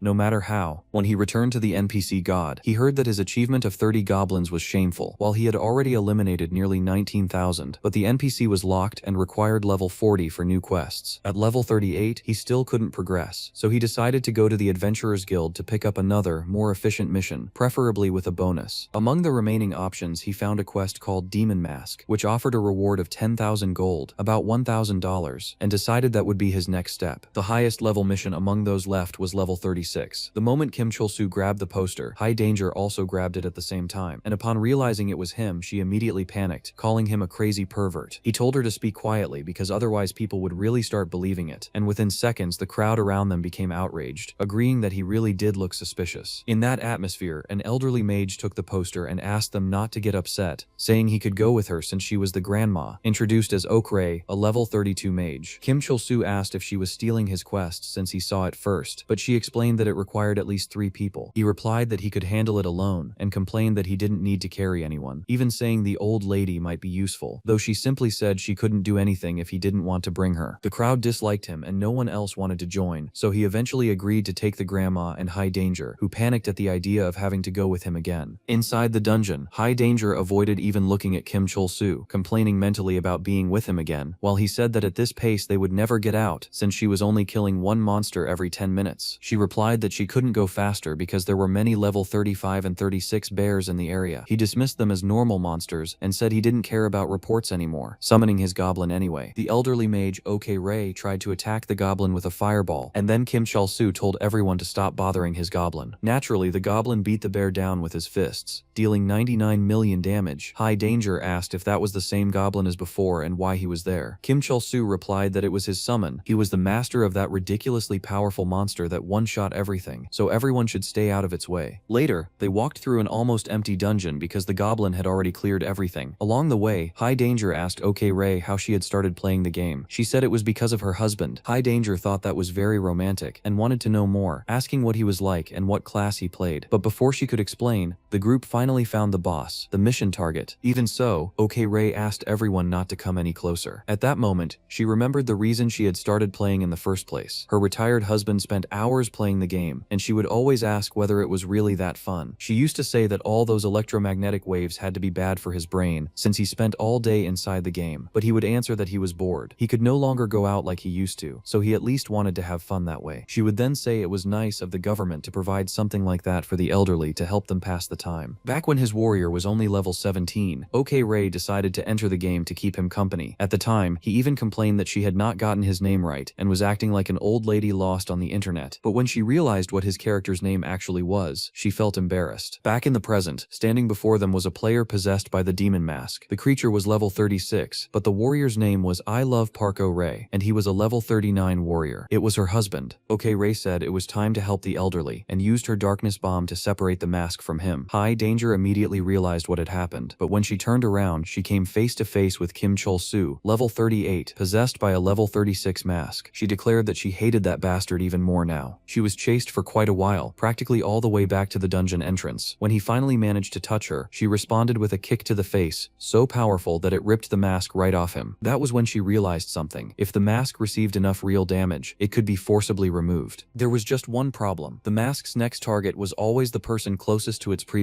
host. This time, the one who got possessed was High Danger herself. Kim Chol-soo got back up, still feeling nauseous, complaining that the mask was a complete nightmare. He even started telling that damn woman that he had seen everything, but then realized she was possessed too. She was completely buffed up and ready to beat him into the ground. He ended up cornered and took so many punches to the stomach that he started coughing up blood. Naturally, he summoned his goblin beside him to act as a shield. Every punch she threw dealt 0 damage to the goblin, so Kim Chol-soo ordered it to attack the mask. But the instant the goblin struck, the mask abandoned High Danger and fled. She ended up taking a direct hit to the head. Then the mask flew straight toward the goblin's face, only to pass right through its body and continue chasing Kim Chol-soo. He ran like a man possessed until he reached the elderly couple. The moment he got close, the old lady immediately yelled at him not to come any closer, calling him a damned brat. Honestly, after all that chaos, he had been considering letting the whole thing go, but now that she had insulted him, that was when he realized the old man was the very same player who had previously been possessed by the demon mask. The retired warrior insisted he could endure it, but Kim Chol-soo replied that it sounded suspiciously like someone trying to dump the entire problem on him, simply because he did not want to go through it again. Calling him a stubborn old geezer, he said nobody had told him to play a game like that at his age. It was only a little mind control from a mask, and the man was acting as if it were the end of the world. He had no idea how much worse things could get in that game. What if he had a heart attack while alone? Who would he blame then? The game company? Since when could only young people handle danger? It was a dangerous game for everyone. That was when his trusty steeds number 1 and 2 appeared, also known as the Goblin and High Danger. Kim Chol-soo asked if she was still alive after getting hit by the goblin. She replied that party members could not kill each other unless PvP mode was activated, and called him an idiot. Then she asked how he could run so fast. Had he put all his stat points into agility? He answered that, actually he had. Then he took the opportunity to say that that damned old lady had tried to fool everyone by passing the mask onto them instead of letting her husband deal with it. She had tried to escape first to get revenge, only to end up becoming the mask's target herself. But High Danger completely ignored the subject and asked whether he had ever secretly wished to be a goblin. Kim Chol-soo said no, goblins were weaklings, and he had never wanted to be one, but she pointed out that the goblin he summoned was absurdly powerful. Kim Chol-soo replied that the creature barely listened to him these days. Soon, whatever. The point was that it really was strong. Sometimes he even thought maybe it would be better to be a goblin after all. Then High Danger asked why she had turned into that version of herself while wearing the mask. Kim Chol-soo explained that she had become incredibly muscular and intimidating. She said she already knew that. The mask transformed people into the version of themselves they most wished to be. She liked working out, but her body did not build muscle easily, so she constantly wished she were stronger. The short old man, on the other hand, had always been deeply insecure about his height, which explained why he had become gigantic while possessed. That was when everyone finally understood what had happened to the old lady. The old man had been trying to save her because she had also been possessed. Except, apparently she was pregnant, not in reality, but because her greatest dream had always been to have a child. During their married life, they tried for a long time to have children, but the doctor said it was practically impossible. They never succeeded, and she was the one who took it the hardest. Even so, he asked her not to worry. There are people who have difficulty getting pregnant, and it isn't their fault. It was okay. They could still live happily, just the two of them. They would keep taking care of each other, just as they always had. That was why he was standing there in front of her. Even after she had turned into a demon, Kim Chol-soo said it was the perfect opportunity to get out of there. That thing was far too fast to defeat. High Danger asked if he really intended to abandon those two. When she had been possessed by the mask, she could feel her body being controlled, but she remained conscious, watching everything as if trapped in sleep paralysis. The old woman was going through the same thing right now, which meant there was still something they could do to help her. But Kim Chol-soo was already thinking about leaving. He asked whether High Danger would put the mask on her own face in their place. She replied that wasn't the point. They needed to get rid of the creature. He argued that it would be extremely difficult, and that if she wanted to gain levels, they could simply hunt other monsters. She then declared that she would handle everything herself and keep the monster's unique reward as well. That immediately caught Kim Chol-soo's attention, and he asked what she was talking about. High Danger explained that this monster appeared very rarely, and there was a reason for that. All he had to do was look at the color of its name. She was willing to bet that the XP and loot would be ridiculous. Instantly interested, Kim Chol-soo summoned the goblin. Already gripping the whip, he announced that they would go with that strategy. High Danger asked why. He explained that it was the only way to obtain the cursed mask. As he prepared the cursed whip, he thought about the berserker effect, which massively increased stats. The problem problem was that the goblin would go insane because of it. Even so, he believed he could handle the situation. His main concern was the random effects and status ailments, but everything would be fine as long as he didn't pass out. After whipping the goblin, he received only the weakness status effect, which increased the damage he took for a short period. Considering all the possibilities, he had been extremely lucky. However, when he ordered the goblin to attack, it turned on Kim Chul-soo instead. Even so, he managed to grab it and throw it toward the old woman. The goblin flew in with a flying kick, but the elderly woman merely felt dizzy, since members of the same party could not harm each other. At that moment, the mask leaped toward the old man. High Danger saved him and told him to grab his wife and run. Despite their weakened condition, the two of them began to flee. Meanwhile, Kim Chul-soo remarked that this really did seem like a unique monster, but that this time it would die. Snorting and drooling, the goblin charged at High Danger, who was in her enhanced form. She simply dodged and tried to break its spine with a knee strike. Kim Chul-soo was impressed. Not only had she avoided the goblin's attack, but she had also counterattacked. Before it could even get back up, it was struck by another kick. At least she wasn't taking any damage. At first, he thought she had become absurdly strong, but soon he realized something else. The berserk goblin wasn't landing a single hit. High Danger's attacks were so powerful that they cracked the walls of the cave. It wasn't that she was weak. The problem was that the goblin was simply too durable. Even though it remained standing as always, the impacts began to destroy the cave. OK Ray's husband shielded her body with his own, and said he had promised to take care of her. He also wondered how lonely she must have felt to follow him into a place like this. Then he apologized. When the cave finally collapsed, Kim Chul-soo ended up buried under the rubble. High Danger asked if he could hear her and whether he was okay. She could see his hand sticking out from the debris and asked if he could move it. In response, he raised only his middle finger. Even so, she informed him that the mask was right beneath his hand. Since it was trapped under the rubble, it couldn't move. Kim Chul-soo could barely move his body either, but he managed to flick the mask on the forehead. To everyone's surprise, it shattered. High Danger asked whether that had really been enough to defeat it. In the end, it seemed like a monster designed solely for a game of tag. With the creature's defeat, she rose from level 36 to level 39, while Kim Chul-soo advanced from level 38 to level 41. While searching for the long-awaited reward, Kim Chul-soo found the demon mask itself, a summoning item. However, before he could grab it, the goblin got there first. He had completely forgotten about that damned goblin. The berserker effect still hadn't worn off. Even while buried, he was holding onto the goblin's sausage, but he couldn't hand it over. Then he noticed something strange coming out of the goblin's eyes. Maybe it was a side effect of the berserker state. It reminded him of Geiger. It looked exactly the same. Panicking, he shouted for his little devil minions to stay away. High Danger approached to ask what had happened, but then she saw Kim Chul-soo take a punch, dealing 99 million damage. The impact blasted through all the rocks burying him, pierced the cave walls, and even freed the elderly couple. When High Danger realized that the goblin was approaching the mask, she concluded that it was time to grab the item and get out of there. Later, Kim Chul-soo asked if she had really taken the item outside simply because she thought someone might steal it. Did she actually expect him to believe that story? Already holding the mask, High Danger explained that she hadn't known unique items couldn't be traded. She had only wanted to give it to him. Kim Chul-soo replied that she was making a fool of him and said he would take her to court. Once the goblin returned to normal, it would be called as a witness. At that moment, the old man approached carrying all the money they had saved. He said they had only taken such a risk because of Ok Ray, and he made her apologize as well. Even so, Kim Chul-soo stated that money alone wouldn't erase her mistake. After thinking for a moment, he admitted that he might forgive her, depending on the amount. High Danger objected, saying that wasn't right. It was their entire life savings. But the old man explained that they planned to quit the game anyway. They were going to leave that dangerous game, which had nearly cost them their lives, and even get rid of the machine. From now on, they intended to spend more time together in real life. Because of that, they no longer needed any gold inside the game. Kim Chul-soo immediately agreed. He said it could be considered payment for saving their lives. After all, the money would only have value if it were sold. The old man then asked whether it was really possible to convert that gold into real-world money. High Danger confirmed that it was and told the couple to simply leave. They had already apologized. That was when Kim Chul-soo suddenly asked what the hell they were doing. In the very next second, the three of them logged out of the game and escaped without a second thought. To make matters worse, the goblin had already returned to normal quite some time ago. Later, Kim Chul-soo visited the NPC god, who remarked that he had finally reached level 40. Apparently, he wasn't as mediocre an adventurer as he looked. It was even possible to see in his eyes how much stronger he had become. Although he was still far below him, Kim Chul-soo was still irritated. Ignoring that, God said the time had come to reveal the secret and summoned him for the main quest. The problem was that the player had to listen to the entire mandatory dialogue sequence before receiving the quest, which only made him more annoyed. The NPC asked whether he knew the story of the 1,000-year war between humans and demons. The humans had won, of course, and the defeated monsters had been driven into dungeons. For a time, the human world enjoyed peace, but that peace did not last forever. Without a common enemy, humans eventually began fighting among themselves. As they walked through a dark chamber, Kim Chol-soo replied that he didn't care. Nevertheless, God continued his explanation. According to him, humans needed something to focus their hatred on. Over time, they realized they needed monsters in order to maintain peace among themselves. When a torch was lit, it revealed a gigantic creature imprisoned beneath the heart of the capital. The message was simple. Throughout history, humans had only managed to unite when facing monsters as a common enemy. To preserve peace among mankind, monsters needed to exist. Otherwise, another human war would inevitably break out. To prevent such a conflict, a choice had to be made. Even if many people died in the process, it would supposedly save even more lives in the future. At least, that was the justification. Kim Chol-soo commented that the dialogue was so serious it couldn't even be skipped. Then God revealed his plan, to recreate the war between humans and demons. The player couldn't have cared less. When the option to cooperate or refuse appeared, he assumed the next quest would depend on choosing to cooperate. But then he had an idea. What if he selected do not cooperate? Upon clicking that option, the NPC simply asked him to reconsider, saying they needed him. He clicked it again and received exactly the same response. He kept choosing it repeatedly just for fun until, after several attempts, God drew his sword and declared that he would have to force him. Amused by the situation, Kim Chol-soo was already about to accept and say he would cooperate. However, when the level 70 NPC attacked him, something unexpected happened. He took absolutely no damage. In reality, this was a scripted defeat event. The requirement to begin the quest was reaching level 40, and a player of that level would never stand a chance against a level 70 NPC. It was exactly like the previous encounter with the golem. After losing, the option to cooperate would appear again. Realizing this, Kim Chol-soo told the goblin not to kill the NPC. They only needed to fight for a little while. The problem was that the goblin completely ignored the order and hurled a rock that dealt 99 million damage. In a panic, Kim Chol-soo shouted at him not to kill the NPC, but it was already too late. When he looked again, God was on the verge of death with a massive hole in his chest. Even in that condition, he still remarked that Kim Chol-soo had truly become much stronger. At that moment, the player's only concern was something else entirely. How was he supposed to get the quest now? Afterward, he headed to the desert to hunt some creatures and gain experience. However, when he arrived, he found a mage dominating the entire area as if it belonged to him. With his lightning spells, he was slaughtering monsters non-stop. It was Super Wizard, a level 41 mage. Kim Chol-soo thought the whole thing was ridiculous. The guy was fighting over territory filled with weak monsters in an open field. It didn't even make sense to act like he owned the place. Meanwhile, his quest system was still broken, and there were only a few days left before the bug would be fixed. The time he had to exploit the goblin's absurd power was running out. When Super Wizard tried to kill another scorpion with a lightning spell, the monster was struck first by a rock dealing 99 million damage. Outraged, the mage demanded to know who dared invade his territory. The moment he turned toward Kim Chol-soo, he immediately activated PvP mode and declared that the area now belonged to him. The response came swiftly. While hunting in that desert, Kim Chol-soo advanced from level 41 to level 44 with almost no effort. He spent hours destroying everything in the region, yet even so, he couldn't earn $1,000. That bothered him deeply. Such a small amount wouldn't change his situation. He still had debts to pay, and the goblin, the being that was supposed to transform his life, seemed incapable of solving his real problems. Then he remembered what Seungirl had said about difficult dungeons and the special conditions required to find them. Thinking it over, he realized he possessed a monster capable of killing practically anything. There was no point wasting time in such a mediocre area. He needed to find something bigger before the bug was fixed. It felt as though the entire world was conspiring against him. That was when someone silently appeared behind him, activated PvP mode, and smashed a brick into the back of his head. Sometime later, Kim Chol-soo woke up sitting by the city's fountain next to Seungirl. Still dazed, he asked if it was him again. Seungirl replied that he had healed his injuries and saved his life, and yet that was the reaction he got. Kim Chol-soo should be grateful for the luck of having him nearby. He also remarked that someone would only collapse like that after a serious fight. Hearing that, Kim Chol-soo began putting the pieces together. Someone had activated PvP mode. Someone had tried to kill him. He told the goblin that it was time for revenge. Now that was more like it. The goblin was lying in the fountain, but Seungirl asked how he intended to find the culprit. He didn't even know who had attacked him. Over the course of his journey, he had probably made a few enemies. Besides, it wasn't as if anyone could steal money or items in that game, so nobody had anything to gain from attacking Kim Chol-soo. Kim Chol-soo admitted that made sense. Maybe it was just a grudge. Perhaps even Han Gemun Dor-young. But Seungirl said that a man of such status wouldn't go around beating people up for fun. It definitely wasn't him. There was no way to identify the culprit, so the best option was to forget about revenge. Sometimes people simply bump into each other by accident. Some days, life just goes against you. But those words only made Kim Chol-soo even more frustrated with life and everything around him. It felt like the entire entire world wanted to screw him over. Even so, Seungryul told him to think about what he truly needed to do. There wasn't much time left before the bug was fixed. Hearing that, Kim Chol-soo realized that the goblin would not remain by his side forever. Maybe revenge really could wait. What he needed right now was money, and to get that money he needed a quest, so he told Seungryul that he had ended up killing the NPC god. In response, Seungryul pointed out that it was only an NPC and would respawn in the same place as usual. Even so, Kim Chol-soo replied that he needed $2 million.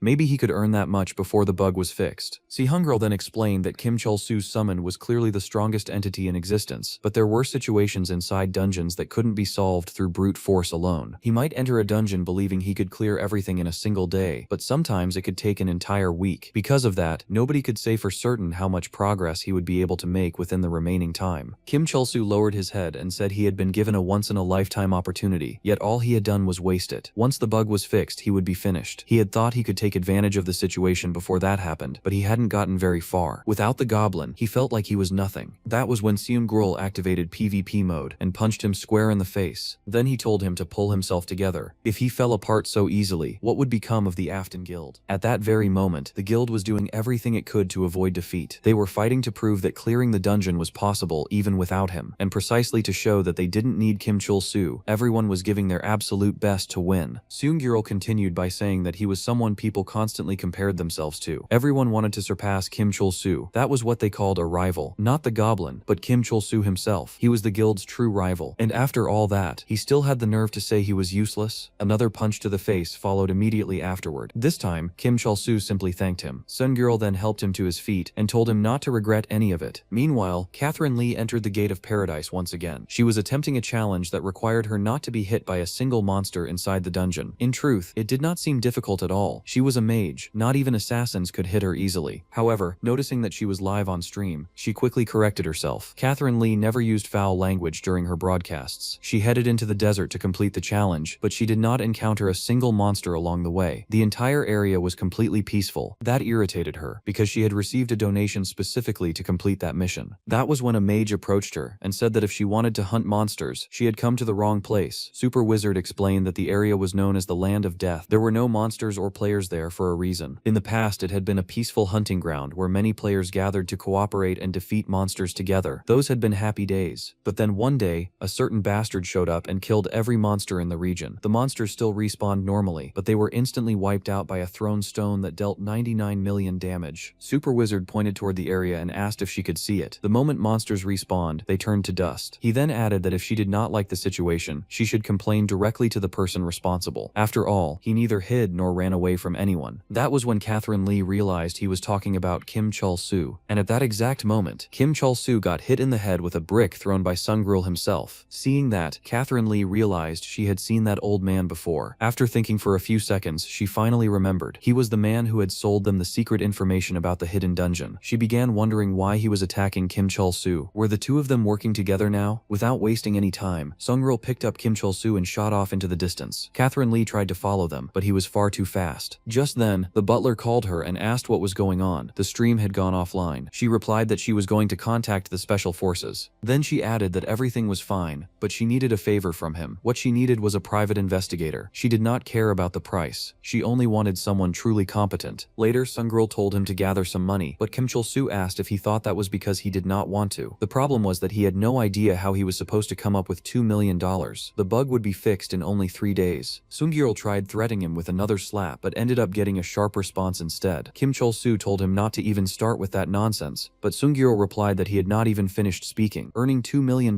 within that time frame was impossible. Maybe he could make $2,000. Kim Chol-soo then asked what exactly anyone was supposed to do with only $2,000. Have a barbecue? The other man explained that the money would serve as startup capital for preparation. He needed money, but he did not have time. Because of that, he decided to bet everything he had. He went to the center of Al Bazaar, carrying a sign that read, "I can clear any dungeon for 1,000 gold coins." It did not take long before someone stopped and looked at the sign, saying that they wanted to meet the person who had written it. Kim Chol-soo replied that it was him. He said that all they had to do was try a dungeon alongside him, and if he failed to clear it, he would refund the money. A cleric asked whether he truly believed he could conquer the Count's Grand Library. Kim Chol-soo replied without hesitation that he would win. He even went so far as to declare himself the noblest being under heaven and earth. The reaction was immediate. Everyone started laughing at him, saying that a level 44 player would not even be able to enter that place. Even so, the cleric said he had a dungeon in mind. He only wanted to confirm that there would be a refund in case of failure. Kim Chol-soo told them to hurry up because time was money. After accepting the proposal and taking the gold, he heard from the cleric that the recommended level for that dungeon was 46, an extremely high requirement. The man wanted to level up quickly and thought that a level 44 player could never solo such a dungeon. In the end, the player would only lose experience and the money would be refunded anyway. In his mind, that was how you tricked a fool. However, at that very moment, Kim Chol-soo simply logged out of the game. Later, he commented that there were nothing but idiots in that place. Who in their right mind would hand money to a complete stranger just because he claimed he could solo a dungeon? Despite the criticism, he admitted that Senjural had come up with a useful idea. In fact, the original plan had been for him to actually clear dungeons in exchange for money, but Kim Chol-soo had no intention of doing that. In just 2 days, he managed to gather 34,000 gold coins. The goblin was fascinated by his talent for deceiving others and awarded him a special point. Kim Chol-soo had almost forgotten about the elder's existence and remarked that the point would soon become useless. He had no intention of doing anything with it. However, after closing a system window, he suddenly came face to face with an extremely ugly goblin. Later, a player was leaving a bar when he spotted Kim Chol-soo wearing a highly suspicious expression. There was a reason for that. He had just entered the establishment and wagered all of his money at Beniro's gacha shop. Beniro commented that he had never seen him before and explained the rules. Each attempt cost 100 gold coins. He then introduced the prizes of the day. First place was Vega's legendary weapon, the Lion King's Gauntlet. Second place was Falling Star, a pair of boots capable of performing short-range teleports. Third place was the Guardian's Ring, which granted an iron body. Kim Chol-soo replied that it was exactly what he had been looking for. Since he had plenty of gold, he would spend all 34,000 coins on attempts. The people around him thought it would be entertaining to watch. One spectator remarked that he was going all in. Beniro accepted the wager, shuffled the cards, and placed 10 of them on the table. Then he struck an overly dramatic pose. The system informed him that he needed to choose 10 cards. Before he could begin, one of the men interrupted and told him to take it easy. Everyone was watching and cheering for him, so he should not ruin the fun by flipping them all at once. The man also revealed a secret. Beniro maintained that narcissistic pose to hide his reactions. Since he already knew what each card contained, he would always show some involuntary movement whenever he saw a better prize. The more valuable the item, the stronger the reaction. Encouraged by the tip, Kim Chol-soo picked a card. Everyone waited for the big moment, but the result was nothing more than a broken branch, an item even more useless than he was. Irritated, he asked what had happened to that supposed strategy. The man replied that it was merely for entertainment. Even so, they urged him to keep going. After all, it was only the beginning. With 34,000 gold coins available, he still had plenty of attempts left. In the first round, he got 2 broken branches, 2 blanks, 1 steel bar, 2 grapes, 1 strawberry, and 2 pieces of trash. He tried 10 more times and received 3 additional pieces of junk. Then he continued rolling without stopping. At one point, people had to hold him back because he was about to beat up Beniro. Furious, he demanded to know whether that garbage machine actually worked or if he was being made a fool of. That was when the man who had given him the advice remembered something important. Sometimes it was worth believing in superstitions. When someone was suffering from terrible luck, they could simply pass the responsibility to someone else. Kim Chol-soo shoved the man aside, but then considered that he might have a point, so he decided to let the goblin choose the cards. The goblin began shuffling everything in a completely random manner. During the process, one of the cards fell onto the floor, and everyone noticed that Beniro had looked directly at it. Immediately, Kim Chol-soo asked whether he had hit the jackpot. Beniro seemed to panic and tried to hide his reaction. One of the spectators declared that God was on his side and that it was only the 3rd time he had ever seen Beniro make that expression. Kim Chol-soo told him to shut up and thought about what Senjural had said. If he managed to obtain the Lion King's Gauntlet, he could sell it for more money than his entire debt. Under the watchful gaze of the crowd, he slowly knelt down and picked up the card. He needed it to be the grand prize. When he finally turned it over, everyone was stunned. At first glance, it really looked like the Lion King's Gauntlet, but it wasn't. It was the King Leoncio's Gauntlet, a purely decorative item. No one there had ever seen it before. Some even commented that it might be rarer than the actual first place prize. Irritated, Kim Chol-soo asked whether a useless decorative item was worth anything. One of the men replied that he clearly knew nothing about the game. In worlds like that, even a small pouch with no abilities whatsoever could be sold for thousands of dollars, simply because it looked good. Kim Chol-soo asked what kind of idiot would spend that much money on an item that did absolutely nothing. The people around him explained that humans had always spent fortunes on appearance, fashion, cosmetics, and even plastic surgery. Beautifying oneself was part of human nature, and many people were willing to pay absurd amounts just to have style. Still skeptical, Kim Chol-soo asked whether the item was really worth that much, and told Beniro to say something. The shop owner admitted that he had never expected Kim Chol-soo to pull the special prize. He explained that the item was practically on the same level as the first place reward in terms of rarity. The difference was that it was a non-transferable item. It was so rare that someone could spend up to 4 million gold coins and still never obtain obtain it. For that reason, he should consider himself lucky. The answer only made Kim Chol-soo even more annoyed. To him, it was a complete ripoff. Even so, he kept gambling and spent another 9,000 gold coins without getting anything significant. At that point, he began to believe it was impossible for someone to be that unlucky. As he watched his money disappear, all he could think about was how many buckets of fried chicken he could have bought with those thousands of dollars. When desperation finally set in, he decided to sell his armor. He removed the blue steel light armor and announced that he wanted to get rid of it as quickly as possible. The people around him commented that it certainly looked valuable and asked how much he wanted for it. Kim Chol-soo replied that he was open to offers. That was when a man sitting in the back of the bar spoke up. He offered 1 million gold coins. The amount was so absurd that Kim Chol-soo began to question his own armor. If someone was willing to pay that much for an item he was trying to sell in a hurry, maybe it was worth far more than he had imagined. The buyer, known as Juhu, said that it probably wasn't worth that much. He simply wanted to buy it quickly, and therefore made a high offer. However, when they initiated the trade, he placed something in the trade window that wasn't money. Confused, Kim Chol-soo asked if he was joking. He didn't have time for games. Juhu replied that he was completely ignorant. The item he had placed in the trade window was an extremely rare material, the still beating heart of a dragon. The reaction from the people around them was immediate. Everyone agreed that it was incredibly valuable. Seeing everyone's astonishment, Kim Chol-soo began to believe that he was truly looking at something special. Juhu explained that, in reality, he would be taking a loss by trading the heart for the armor. However, time also had value. He preferred to see it as the price of avoiding the hassle of selling the item later. After hearing the explanation, Kim Chol-soo agreed to accept the trade, but suddenly, the transaction was cancelled. Juhu explained that he had pressed the wrong button and started the process again. However, the moment the item appeared in the trade window, Kim Chol-soo confirmed the trade without even checking properly. Shortly afterward, Juhu logged out of the game. Only then did everyone realize the disaster. Kim Chol-soo had not traded the armor for the dragon's heart. He had sold it for a simple strawberry. The people around him shook their heads. They commented that the place was full of emotionally broken people, and that, precisely because of that, it was the perfect environment for scammers. That was why one should always check a trade before pressing the confirmation button. Besides, that armor was never worth 1 million gold coins. One of the men decided to tell Kim Chol-soo the truth. He said that, including himself, there was no one in that bar rooting for anyone else's success. All of those people had ruined their own lives and found comfort in watching others fail as well. When it looked like Kim Chol-soo had obtained a valuable item, everyone thought exactly the same thing. They hoped it wasn't anything special, and when they discovered that the King Leoncio's gauntlet was a non-transferable item, they felt relieved. No one wanted to see him win the grand prize. The man then told him to treat it as a lesson. It would be better if he never came back to that place. Furious, Kim Chol-soo immediately logged out of the game. As he opened the capsule in the cafe, he swore that he would kill every last one of those bastards. But he barely had time to stand up before he was surrounded by 2 loan sharks. The men told him that he couldn't just go around killing people. If he ended up in prison, he would never be able to repay his debts. Kim Chol-soo replied that he had already paid one installment, but one of them pulled him out of the capsule and explained that it changed nothing. There were still many more payments left to make. Without any ceremony, they immediately started beating him. Even though he promised he would pay everything back, he received a brutal punch to the stomach. One of the men said he didn't believe that promise for even a second. In fact, they had only shown up because it had been a long time since he had received the beating he deserved. Just when it seemed like the situation was about to get even worse, Singrel appeared in the real world and stepped in front of him. He declared that they would pay for messing with his friend. The heroic moment, however, was short-lived. The old man ended up getting kicked as well. Even so, something caught the loan shark's attention. On the ground was a thick stack of cash. Surprised, they asked if he had really come to pay off that guy's debt. Singrel replied that this was exactly why people should let others finish talking before acting like idiots. Confused, Kim Chol-soo asked what he was doing. Was he really paying his debt? Seunggril explained that he had enough money for that. Besides, he knew the loan sharks weren't expecting to receive the full $2 million